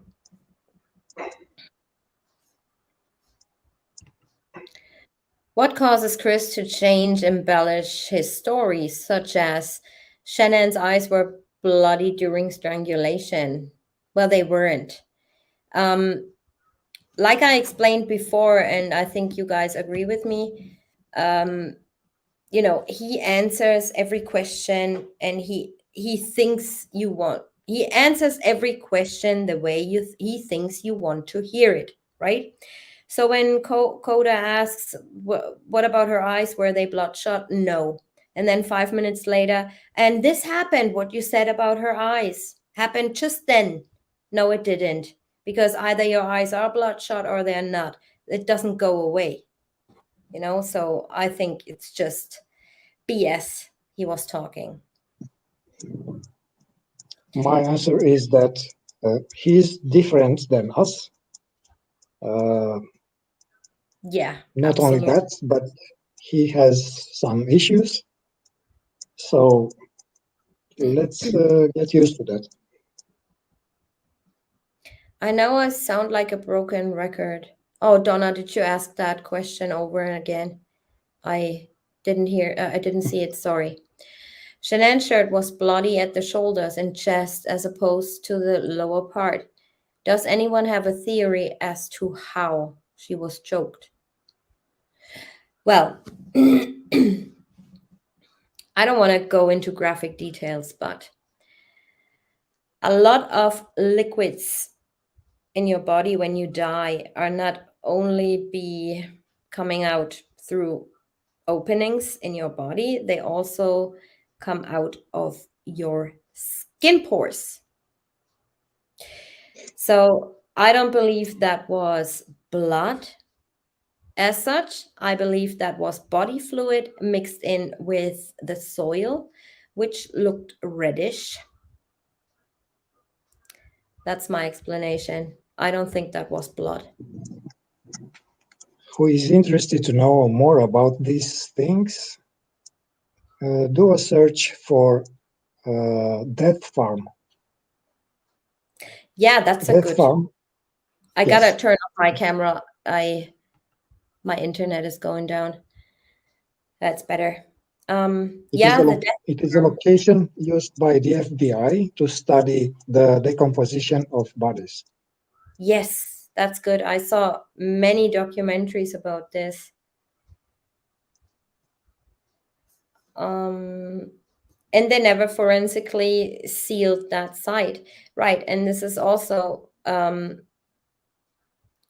that indicates to me that they already knew. They already knew where to look. They already knew where to dig. They already knew everything.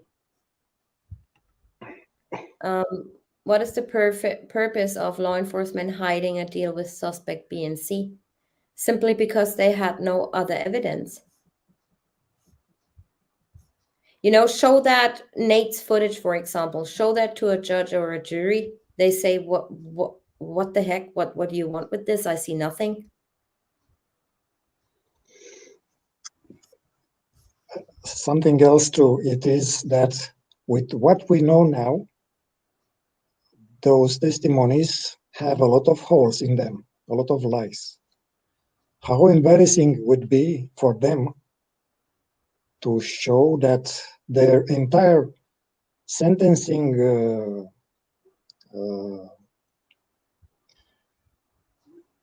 in court had those testimonies as a reliable base.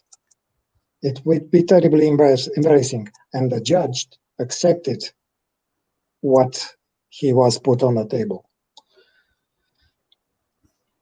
So I think it's a valid reason.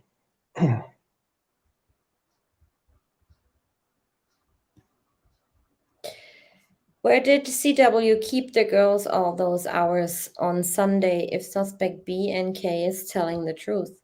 So weird the dogs didn't pick up on that. Wouldn't there be a lot of smells? No, because he drove them out. He drove them, in my opinion, he drove them out to Survey right after the party. Right. So there wouldn't be any smells or anything.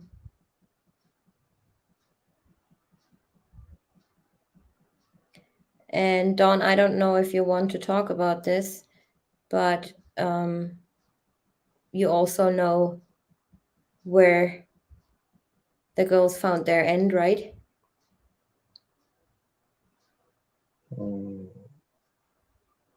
or at a later date?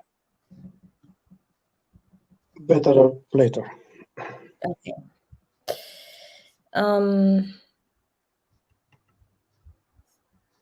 Can you guys let this case go without an NK result or conclusion? Do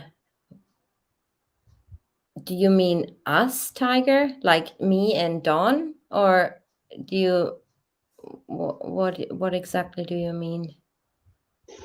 Yes, I think so. You go first. What? You go first. Me? Yes. It is she's asking about us. If we let Okay. this case go. Yeah, I can let this case go. Absolutely. Absolutely.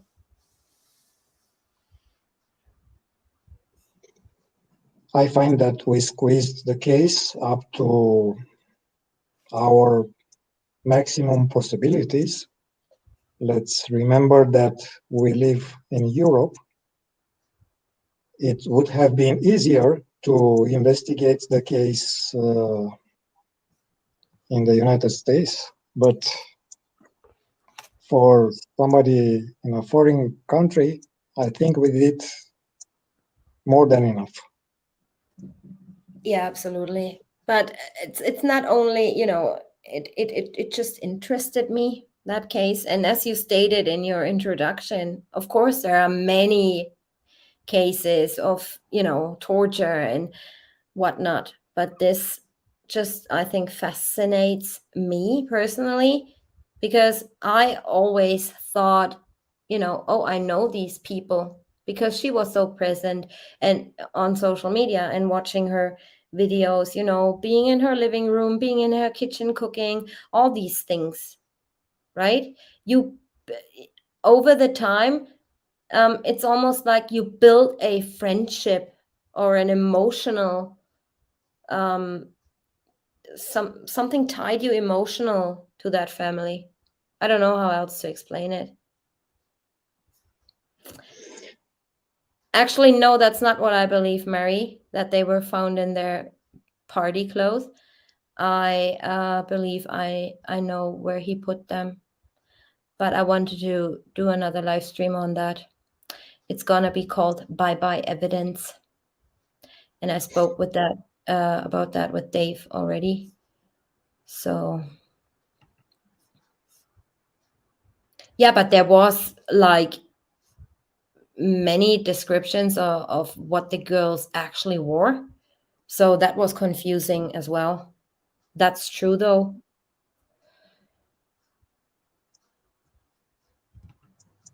Makes me want to get involved with plea deal cases with potentially innocent people. Well, I mean, there's, you know, yeah, people are taking plea agreements even though they're innocent. That happens. But some truth is always into this, in my opinion. Is Mary from the United States? Mary is from the USA, aren't you, Mary?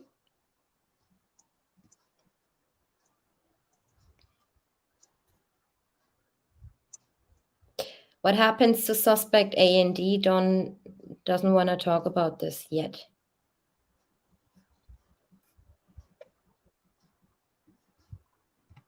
Yeah, this is something. Still wonder why NA asked if she was going to be arrested before going down for her interview. What was she concerned about? You know, I'm gonna put something out there that might be very unpopular. But have you ever had the feeling that somebody is really bugging you for something? You know, all the time calling you, asking you something, and then you just freak out and say, what, am I gonna be arrested or what? Am I under arrest? Am I under suspicion? Maybe that was her reaction, to be bugged all the time. And this is, you know, not what we think. It appears to be a different way, but maybe it's just a simple explanation why she reacted that way.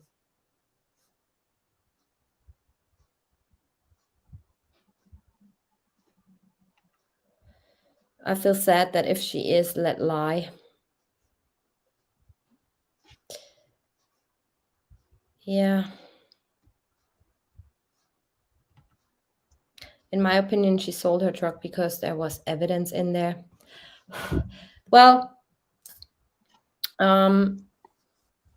she actually, yeah, probably, because she actually states in her park interview, I believe. Oh yeah, I rode in the white car once, only once, and it was briefly. I don't even know what we did. So, you know, she's downplaying everything. You keep asking the same questions. None of your business. I did not see the question. I have a massive delay.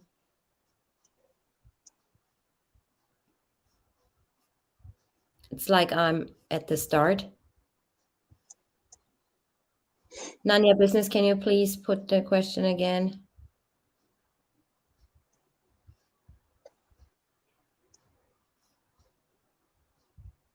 Will we see the enhanced driveway video? Yes. Don's gonna make everything public. So get your cell phones ready and screenshot and download. Lurkers. This is what you've been waiting for forever. Don, when will you be making that public? When we will release the documentary.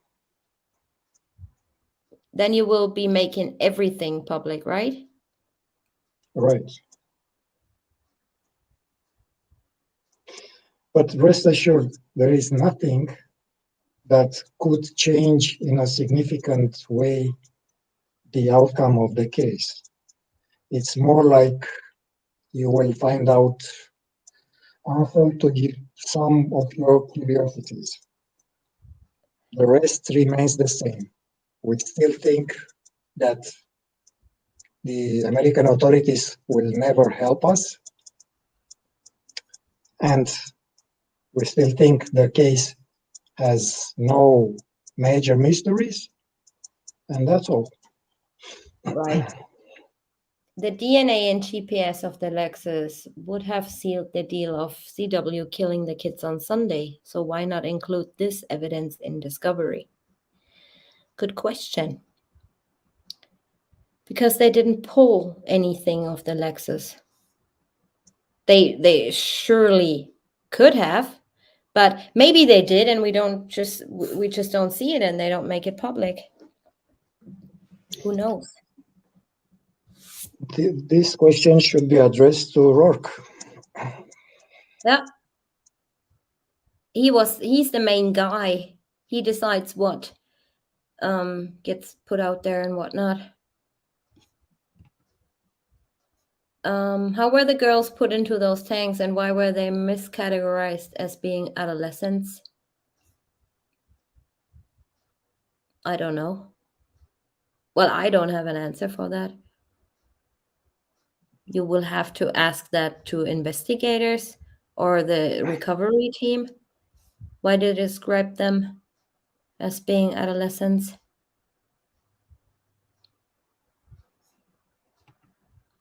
Looking at Dawn's CCTV video of Nate's camera, Dawn, how many people, in your opinion, were there that morning? I see a person walking in after CW enters the garage. Oh, not again. We talked about that. I know you saw a person. I remember Tanya taking the time to show us that portion you talked about. I didn't see anything. I'm And stupid to with this. answer your question, 2 persons.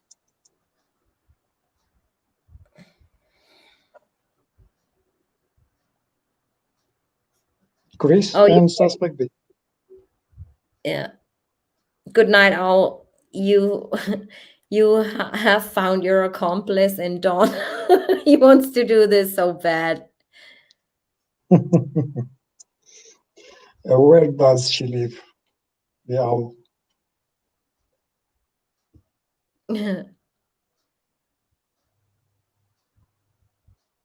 um, If she lives in the United States, I could tell her what to do. yeah. I can't let that woman walk around with her head held high. Not a chance. Yeah. It is sad, but sadly, I don't think anyone can change what happened. Well, what happened, but it's done deal. And in the absence of an official investigation, what else is left? A private investigation. Right, but to do that, you need a private investigator, and I looked that up, and they cost like $500 if you want a good one, an hour. This is impossible. Impossible for me, anyways. I would have to work like 600 jobs a day to get that kind of money. I'm only a little retailer.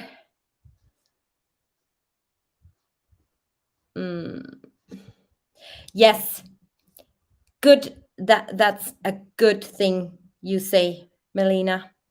I always wondered why NA not helped Shanann with the luggage and so on when she said Shanann was so bad in health. Why didn't she help her? Yeah, I wondered that too. NA even states in her interview, well, she grabbed her luggage and off she went. So,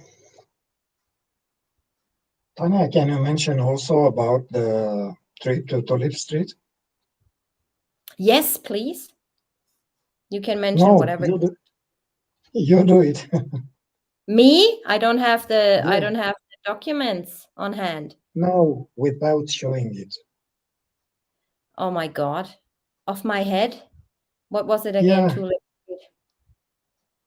Oh, what she did do at Tulip Street. yeah. I mean, I just ask the people in chat, do you guys know why NA's 360 showed activity at and around Tulip Street? What did she do there? Because there's one screenshot. I don't have it on hand, but you just go back to the discovery. There's one screenshot where her journey starts off at Tulip Street. It says in the screenshot previously, it says at home for such and such amount of hours, and then it starts off at Tulip Street, but she didn't live on that street, did she? let me get it. Yeah, or you get it.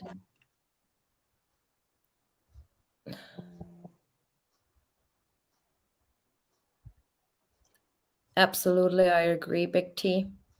But like I said, what can we do? What can we little YouTube creators do? We've tried everything, forwarding information, and they don't even get back to you. Our biggest disadvantage is that we don't live in the United States. Yeah.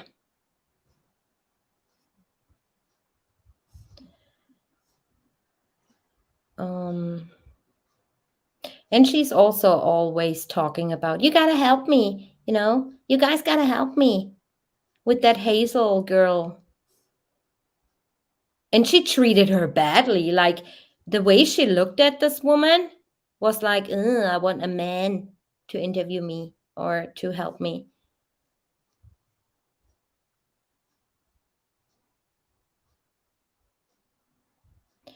Super Sunshine Sue, what do you even mean? How long before Don reveals his secret stuff?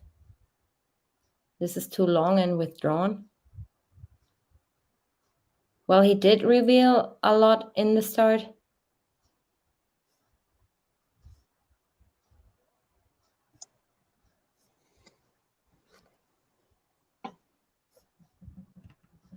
So now we know that the 111 phone call was about then, right?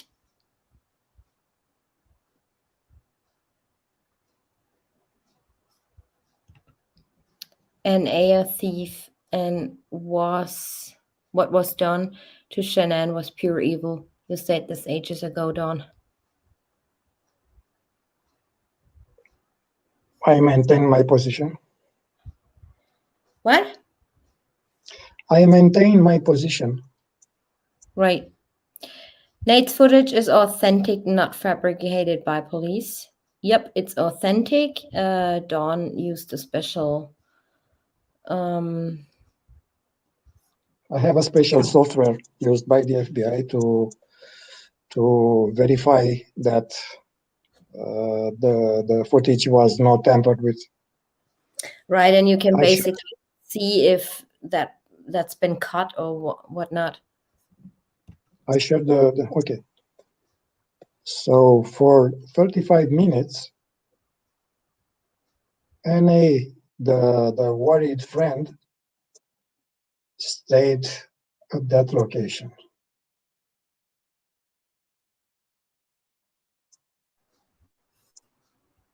I'm sorry, I just lost connection for a second.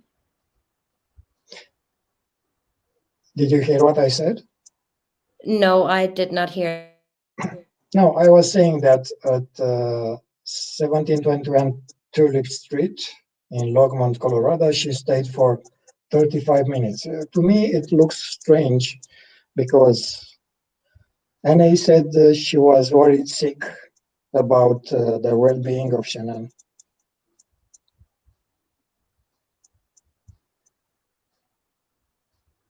Right. I'm not sure if I remember correctly her saying that she, in an interview with a TV station, that she visited a house for a friend.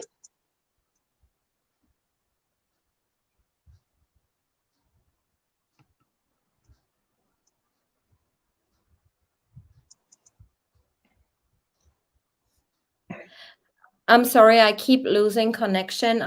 You just keep talking. I'm trying to fix this, but I don't hear anything. I just hear you very robotic. I hear you very well.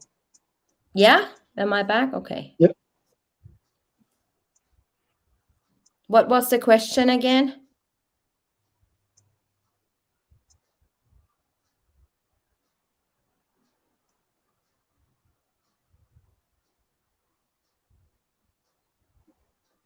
So either I am gone or Dawn is gone.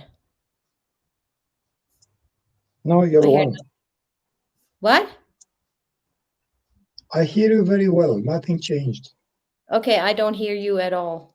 I now hear you, but unless you haven't said anything. Okay, back to NA.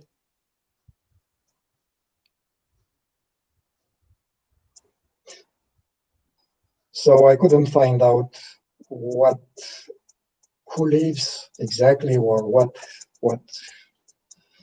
was the reason for that, for staying 35 minutes at that location. In Tulip Street. Wasn't she looking at a house or something? That is what I was saying previously. Probably you didn't hear.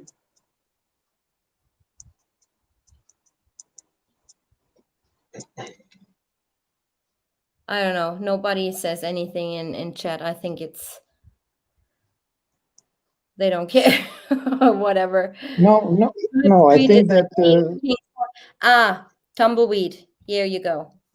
Tulip Street is NA looking at a house for Cassie. You know There you that go. friend? Yeah, Brenda's saying that too. So she's looking at Okay. houses while her friend is missing.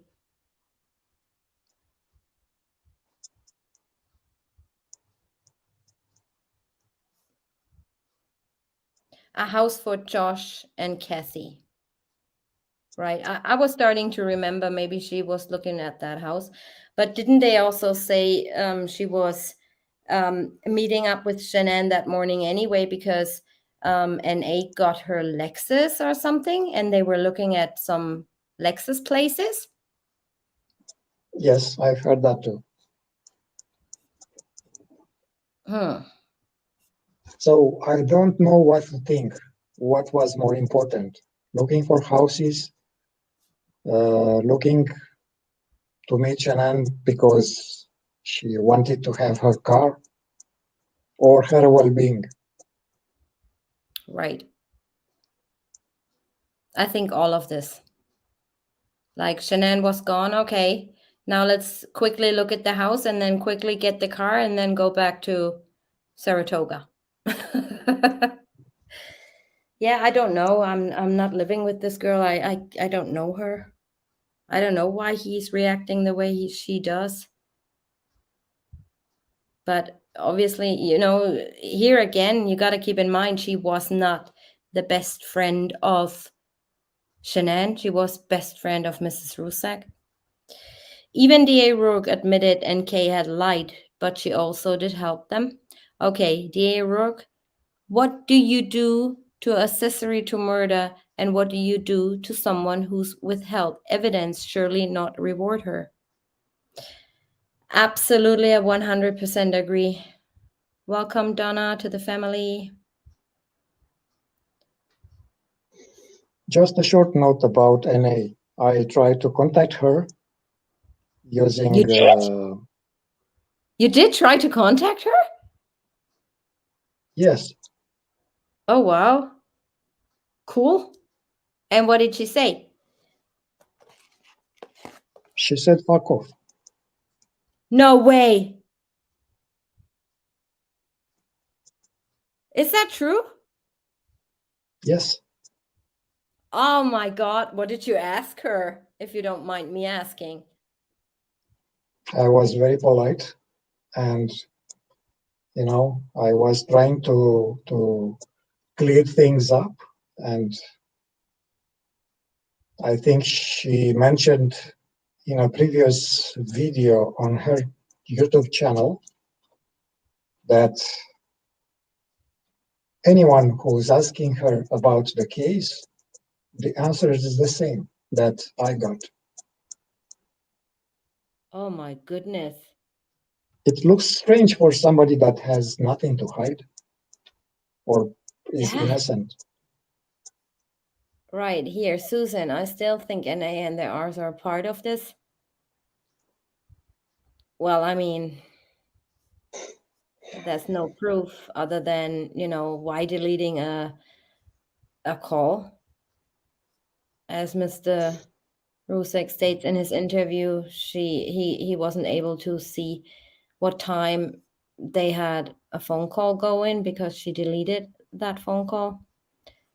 There was a good just looking for that question. Yeah, NA was all about the drama and worry on Monday, but after that she couldn't be bothered. In fact, she seemed to be annoyed by law enforcement wanting to further interview her. Right. And also I learned that the family and NA are not talking anymore. So they're not in contact. I don't know if that's true or, you know, why, but I just was told that they are no longer talking. And this for like 3-4 months already. So when did you contact her, Dawn? Why? When? When? Some 2 weeks ago. Oh, wow. Okay. should have asked her where exactly she found the handbag of Shanann, because it was definitely not in the office. Please don't judge me for asking, but could this all be fake? Why is it when you Google NK it says actor? It does say actor? I don't know. Yeah, maybe she was an actor. Yeah, this is making history now. NA told DOHN JOE to F off. I keep wondering about the note CW wrote at his parents' house. It indicates he was afraid or intimidated of Shanann and the R's. Why did he write it? I don't know. I don't know. I've told you that not the entire truth will be found, will be known. Yeah. I think because, he probably wrote that, and that's just a guess, because of the recent behavior of Shanann towards his parents, or her overall behavior, with that ice cream or pistachios or what it was.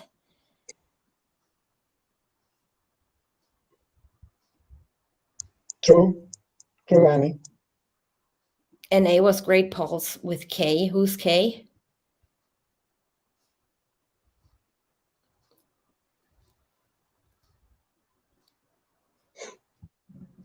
They had photos of Frank Sr. with NA when he was in Colorado for the house stuff and the CBS interview. Oh, really? Okay. So, yeah, I think that's just a rumor then, that they were not talking or are not talking anymore. Why calling the school at 8:30 a.m.? Well, we don't know if that was her. Could have been anyone. Could have been NK or whatnot.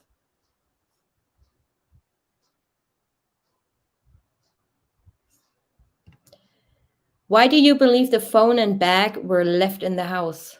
I believe the phone and bag were left in the house because he didn't have time for all the details.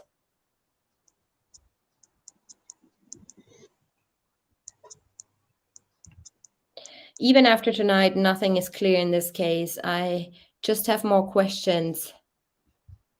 Yeah, we gotta let that sink in first.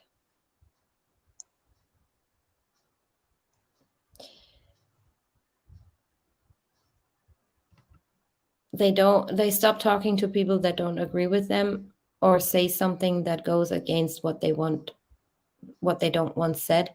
What do you mean, Michelle?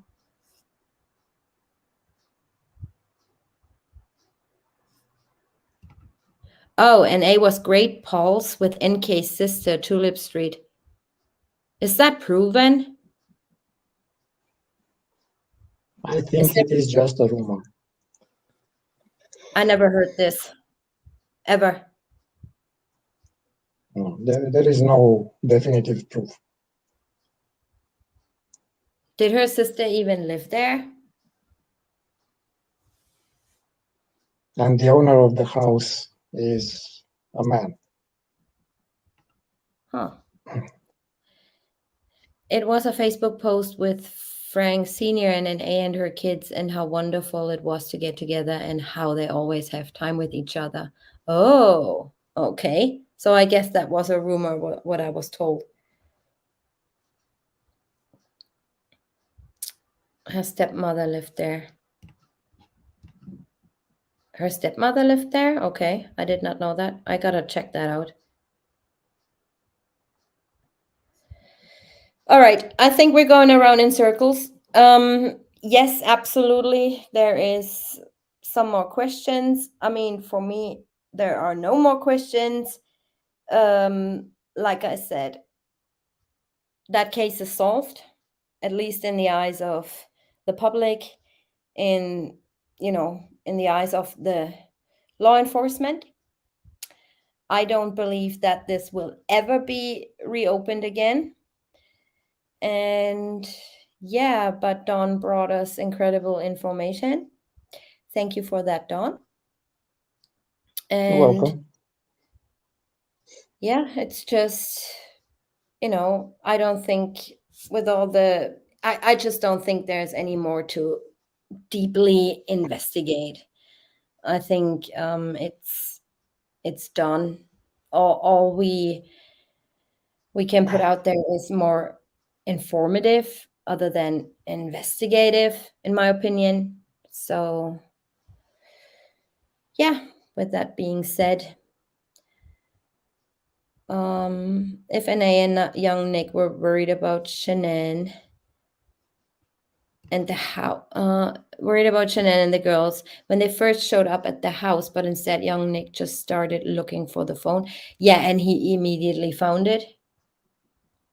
What I'm thinking is, you know, if he found that phone, why didn't he find the watch?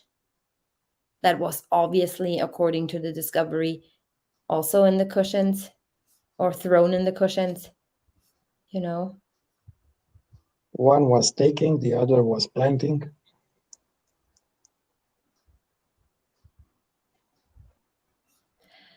Here. What about the white SUV on last week's live? Are we still agreeing that it was Kessinger driving? Oh, yeah. Oh, yeah, absolutely.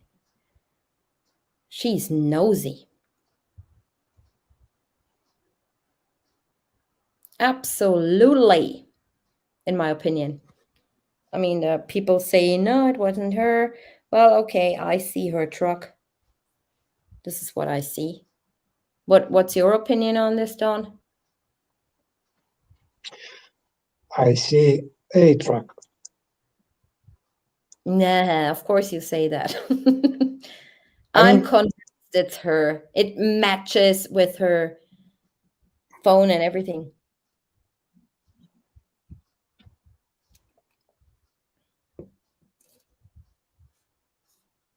In my opinion.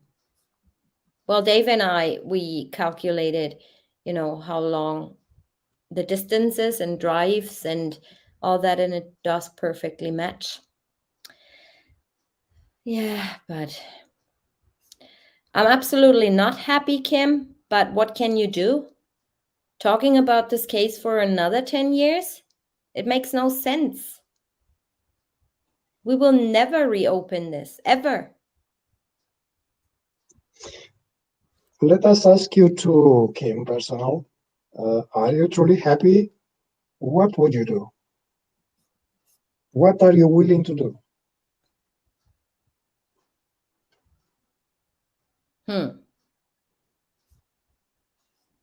Yeah, exactly. And that's what I said, you know, one person or a little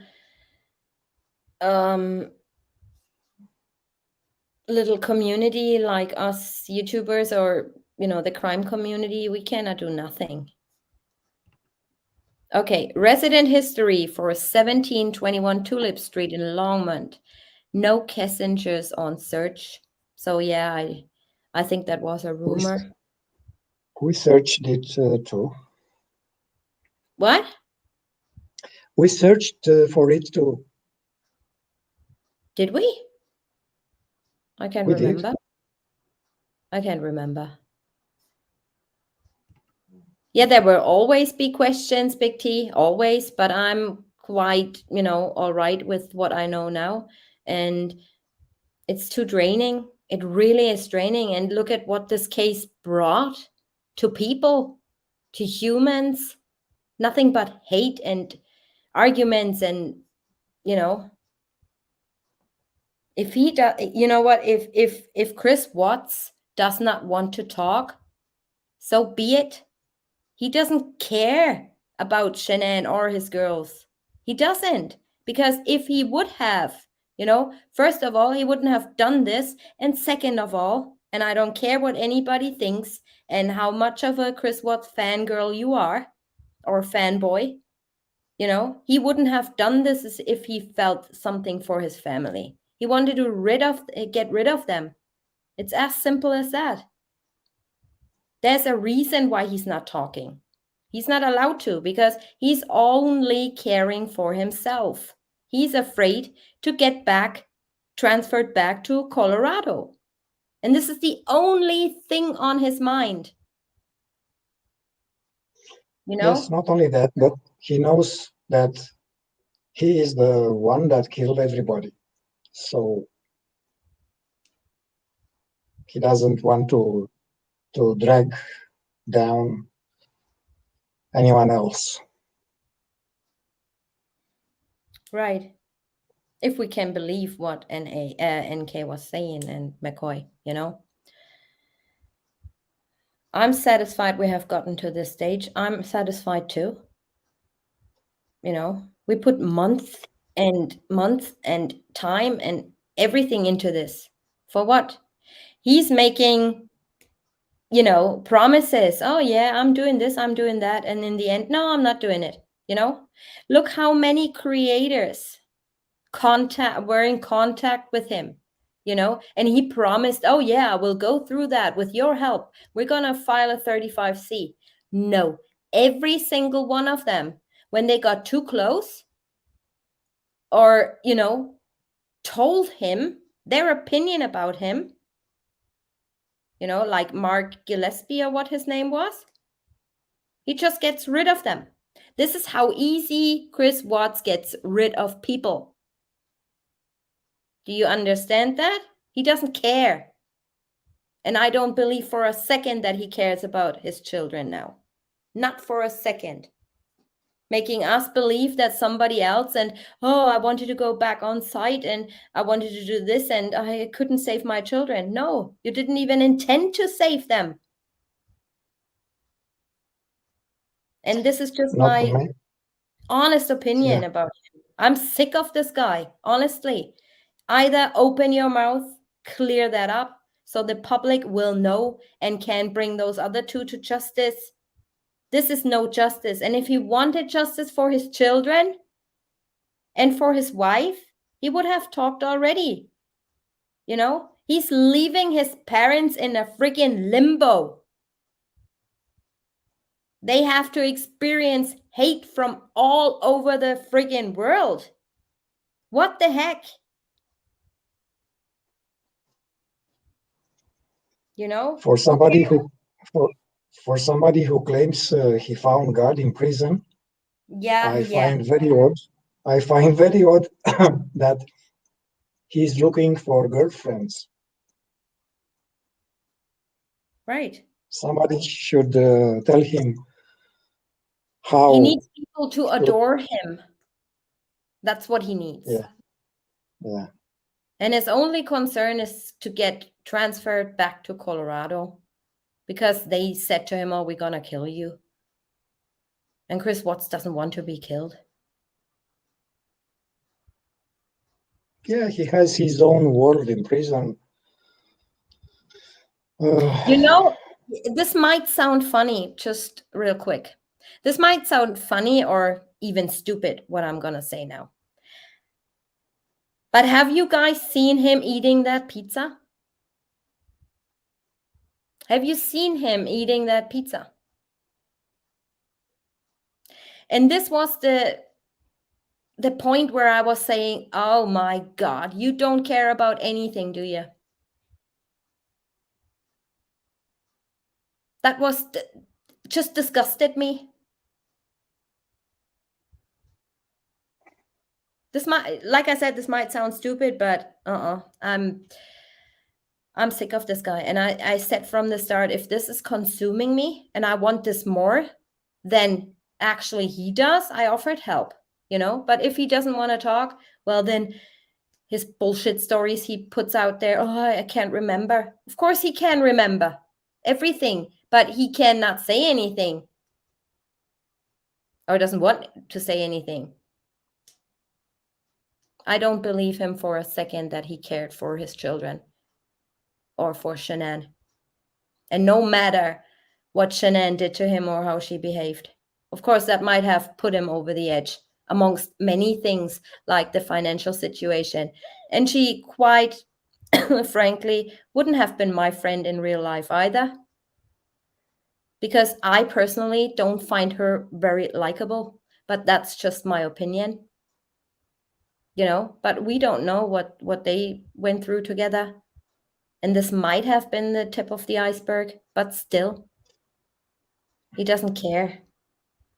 You know, for what? Tanya, Do you remember when I wrote that letter for Ronnie as if it was coming from him, addressed to Chris? Yeah.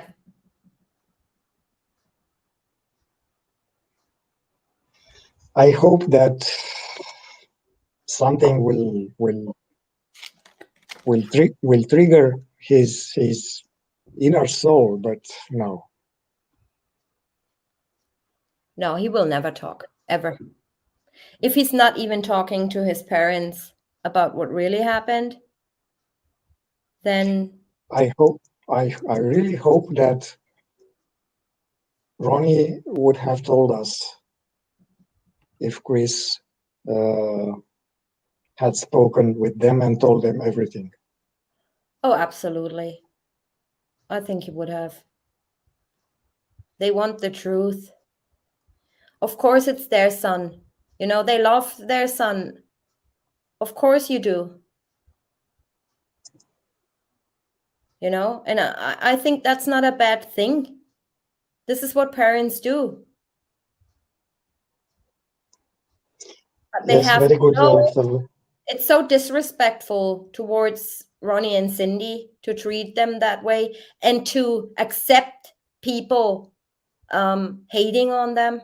I think that's not okay at all. You know, people hating on Shanann, people hating on the Watts family, they're hating on everyone, even YouTube creators amongst each other, hating on each other. For what? For Chris Watts, who doesn't care? No. I said to myself, I'm not going to destroy my nerves anymore. After what I learned now anyway, I'm not. So yeah, I'm still going to be reporting about that case. But like I said, more in an informative way. And there's more stuff we're going to put out over time. Not everything at once. And yes, you all get to see the enhanced footage when Dawn decides to release it. So with that being said, yeah.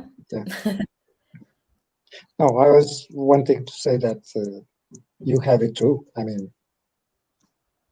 you can release it anytime you want.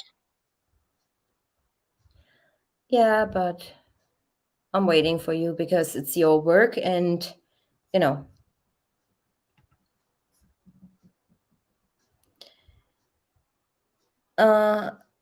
I think poor Cindy and Ronnie will have almost grieving for Chris like he's no longer with us. Yeah. Absolutely. And people tend to say, you know, oh, this didn't happen, or, you know, it's, I myself, for a long time, thought, oh, he couldn't have killed the kids. But then going deeper and deeper and deeper into his mindset and watching and, you know, all these little things popping up, I was like, nah, he probably did. I really like what you said in your presentation. There's nothing more deceptive than an obvious fact. True. That was a motto to tell people that sometimes the truth is right on the tip of your tongue or your nose, but you don't see it because you want something more spectacular. Usually simple things are better in an investigation. Yeah. Mitch saying, thank you for the presentation. It was amazing. And she calls you son, but she actually means Don. Are you sharing something? No, I mean, I keep that letter. I put a lot of soul in it, and I hoped, I had a lot of hope that by reading that letter he will crack. A normal people would not be able to be that indifferent. Yeah. Chris, was a ticking time bomb? I believe so too. Always remember what I've been told, what I released or was allowed to release when I talked to that person close to the investigation. And she was so scared of, there were many situations long before the murders where she was just scared of him because of how he looks at people. And she even ran backwards once because he scared her so much. So yeah, what we see on the internet is not always the truth, right? And we tend to believe that we know these people, but we don't. This is probably why it's so hard to believe that he could have done this, because he was such a great dad. Yeah. For people having kids, if you see them being quiet and introvert, please talk with them. Please don't let them sink in that world of silence and rejection.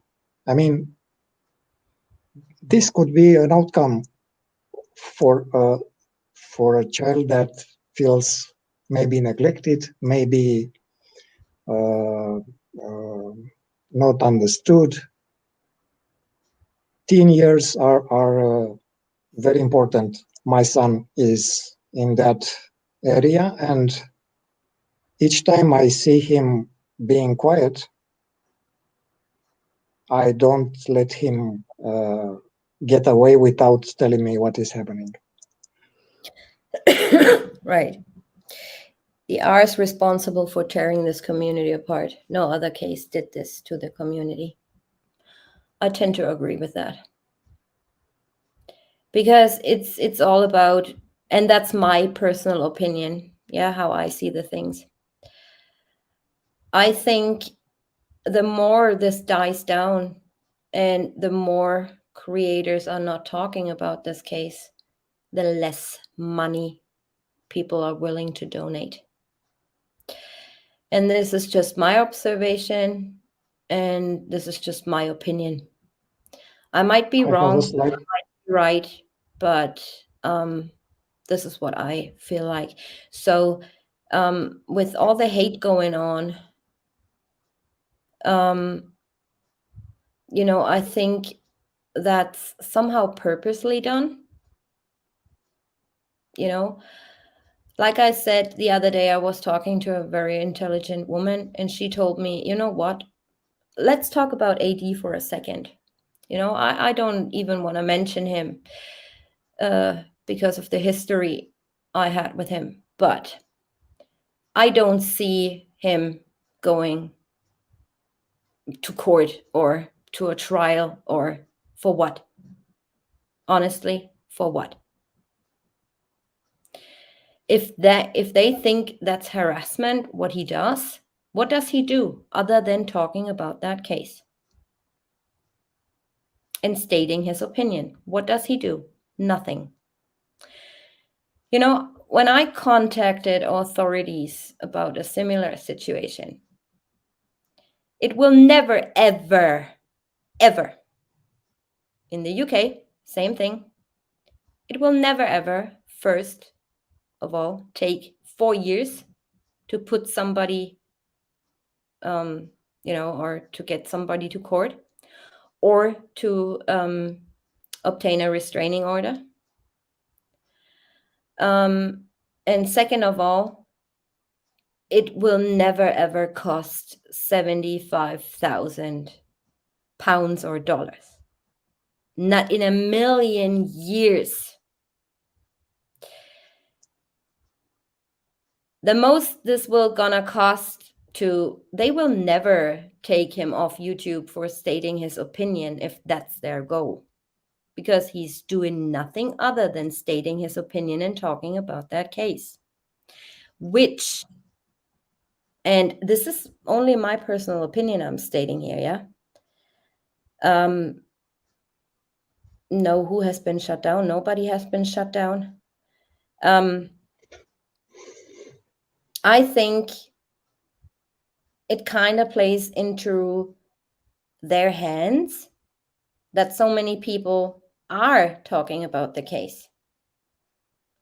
And if this dies down, as I said, and they cannot claim harassment anymore from YouTube creators, what are people going to donate for?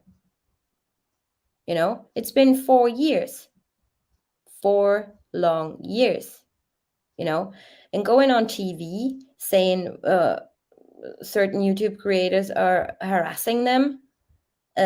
Where? For stating an opinion? I gotta honestly also say, the most hate my channel received to this date was from their side, not from the what side. And they should be, you know, more concerned. You know, if you talk about what's, you're gonna be hated because you talk about what's, right? Even though it's not our fault that he did this, neither is it the fault of his parents. But all the hate comes from this side somehow. I don't even know how to explain it. I don't believe there will be ever a trial.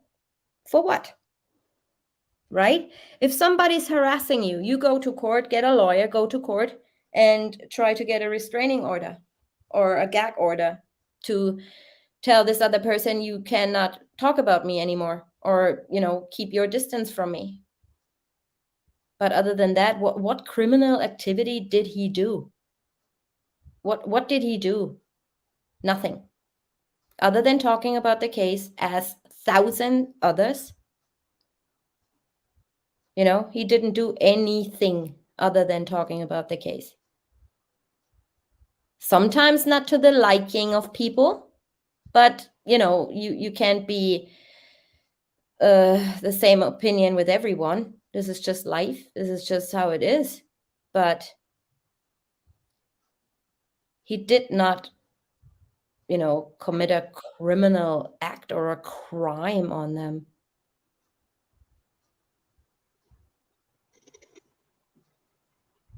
In my opinion. In my humble opinion. I mean, come on, you guys, 4 years.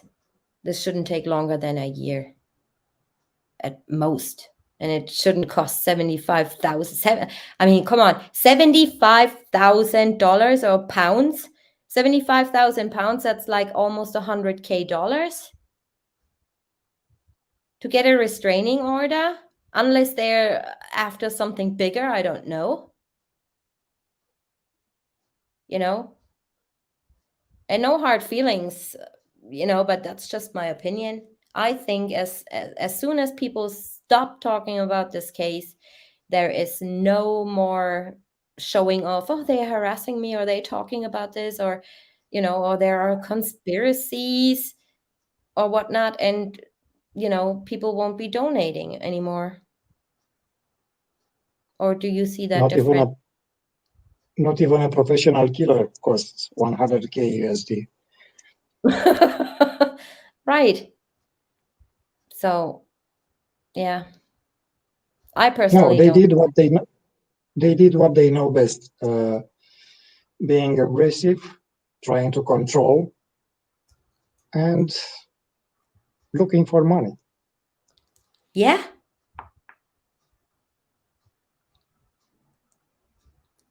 And talking about the community that Mary is mentioning, I don't think that this community was ever united in the first place. I don't feel that something was teared apart.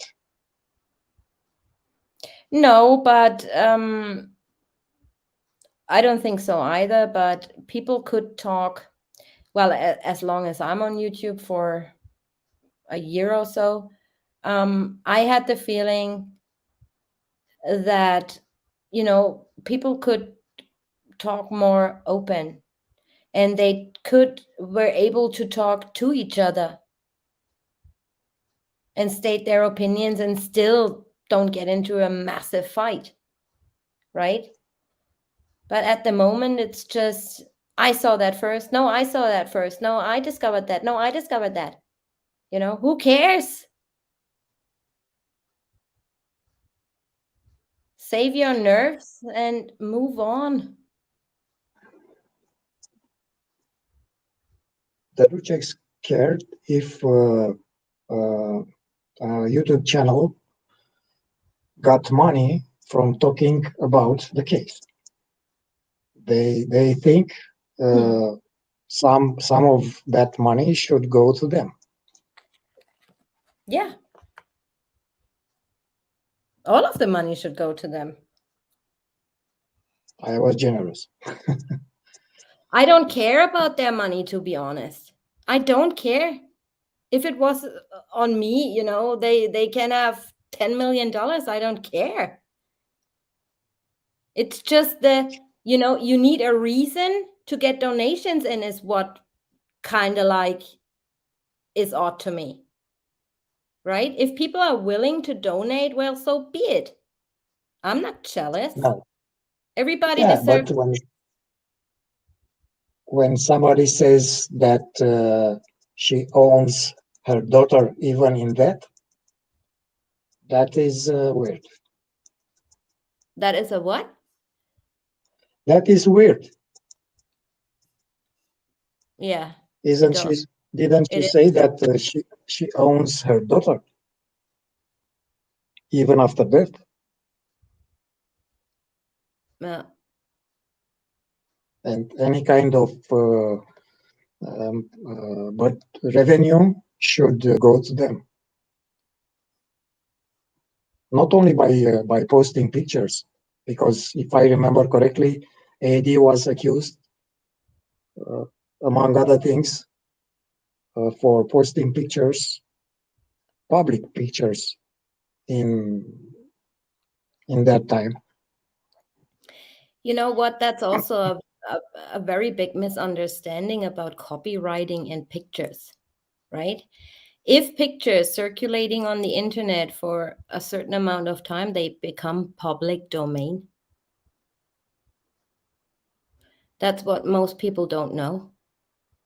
So you're free to use, I don't know, it may differ from state to state, and it is certainly here in Germany like that. And you guys got to read up on the copyright laws in your state. It might differ, but this is but what. let's say that somebody stole a nude picture of his girlfriend and put it online. Is it public domain? No, absolutely not.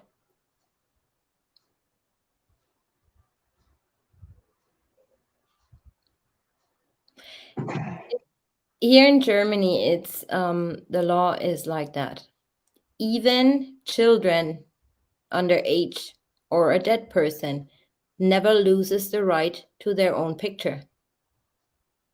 Right? But there are certain laws in place where, some news channels broadcasting, and they put that copyright thing underneath, taken from Facebook or whatnot. After a certain time, this becomes public domain. On the other hand, if you post a nude picture of your girlfriend without her knowing and without her consent, I mean, then you kind of like committing a crime, don't you? I mean, who does that? You can consider it also advertising. Yeah, I mean, if she wants you, or if she says, yeah, okay, you can post a nude picture of me, I don't care, But no, the German law says you have no right to your picture if there is a crowd of 5. So if the news or anyone takes images of you standing somewhere like in a demonstration or in the swimming bath even, or whatnot, where there is a crowd, from 5, you have no right. So if there's at least 5 people visibly in this image, you have no personal right to your own picture. But then again, this is how it is here. I have no clue how it is in America. Welcome, Mark. All right, we're talking about crap. Yeah. I just wanted to say that. I have a question. Has any subscriber asked or expressed his or her desire to do something more about this case? Like getting a PI? It doesn't matter, anything, any idea that could come up. Because there are, I feel there are many people that would want us to do more.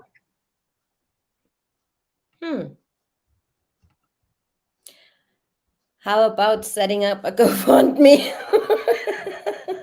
to pay a private investigator?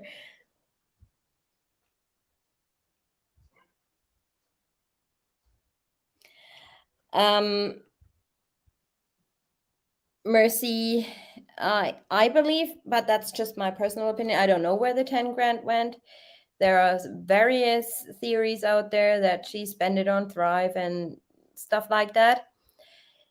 In the evidence photos, you see several bank statements from, I believe, April, March, or May.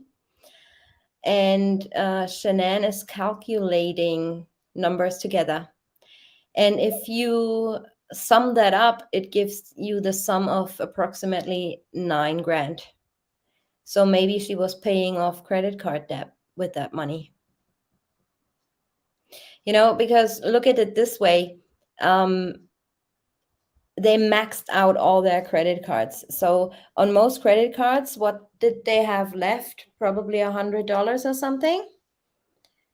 And, you know, if they had no money to live on, like they had 1,200 or 1,500 in their accounts combined, or 2 grand or whatever. And on Monday, the 13th, the school fees were due. Then the Lexus insurance was due. She even sent him that payslip, right, on screenshot. Then their mortgage was due. So they would have never been able to pay all this ever on that, in that month or for that month.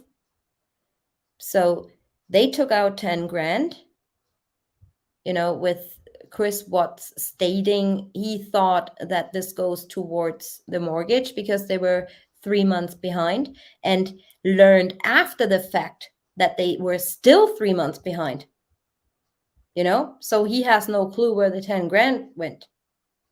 I think it's I mean, I could be wrong. It's just my opinion, but I think maybe she paid off credit card debt to be to have some money over the month to spend. I don't know. No clue. I can feel you, Don't Joe, are the person who can take us all to the next level. If you need funds, we can all have a chat and see if we can come up with something. Oh, that's a great idea, Big T. Yeah, let's do a GoFundMe.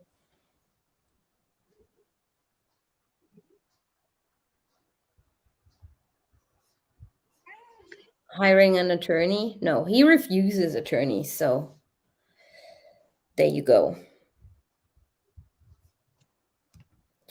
I'm really beginning to think that the 10 grand was to buy more Thrive product in order to keep her rank status. That's also a good idea. Yeah, I never thought about that. She probably paid off the credit card debt in order to purchase more Thrive. I have no clue how that Thrive business works, but yeah, it's a possibility.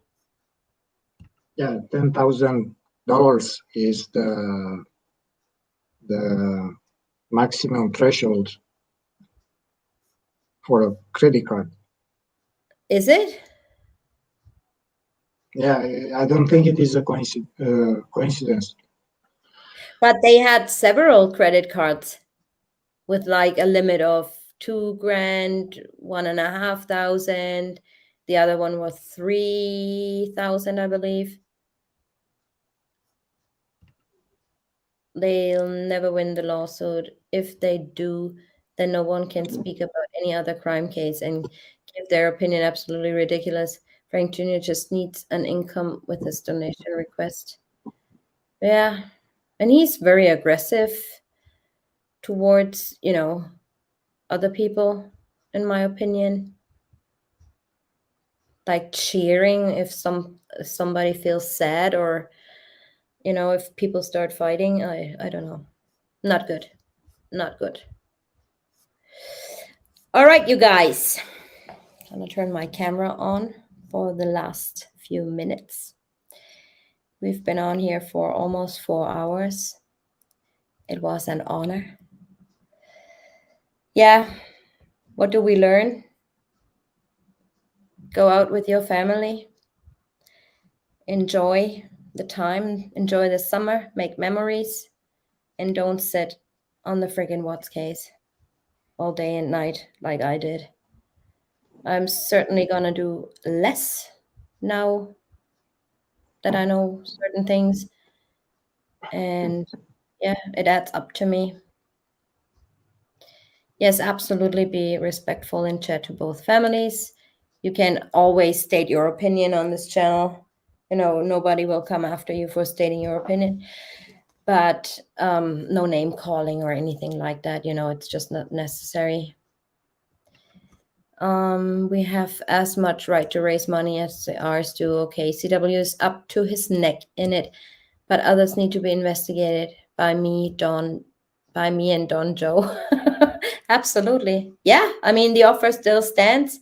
If somebody knows how to set up GoFundMes and stuff, go for it. I mean, or send me a message and we do it together. Maybe we can find out more information. And, I don't know how much information a private investigator will obtain or is able to obtain, but it's worth a try, right? Even if we get 2 hours together, like, yeah, but it needs to be a good one, like not one of these, yellow pages guys with advertisements like this, where you can see already that they are desperate.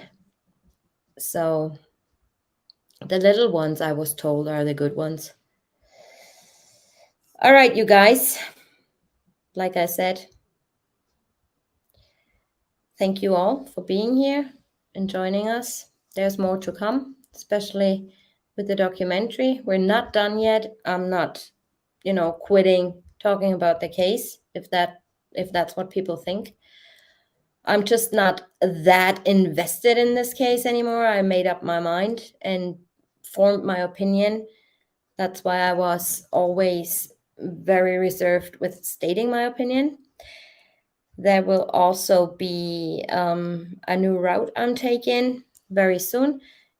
Steve and I have decided to make like a family YouTube channel where we do like reaction videos and singing and all kinds of stuff.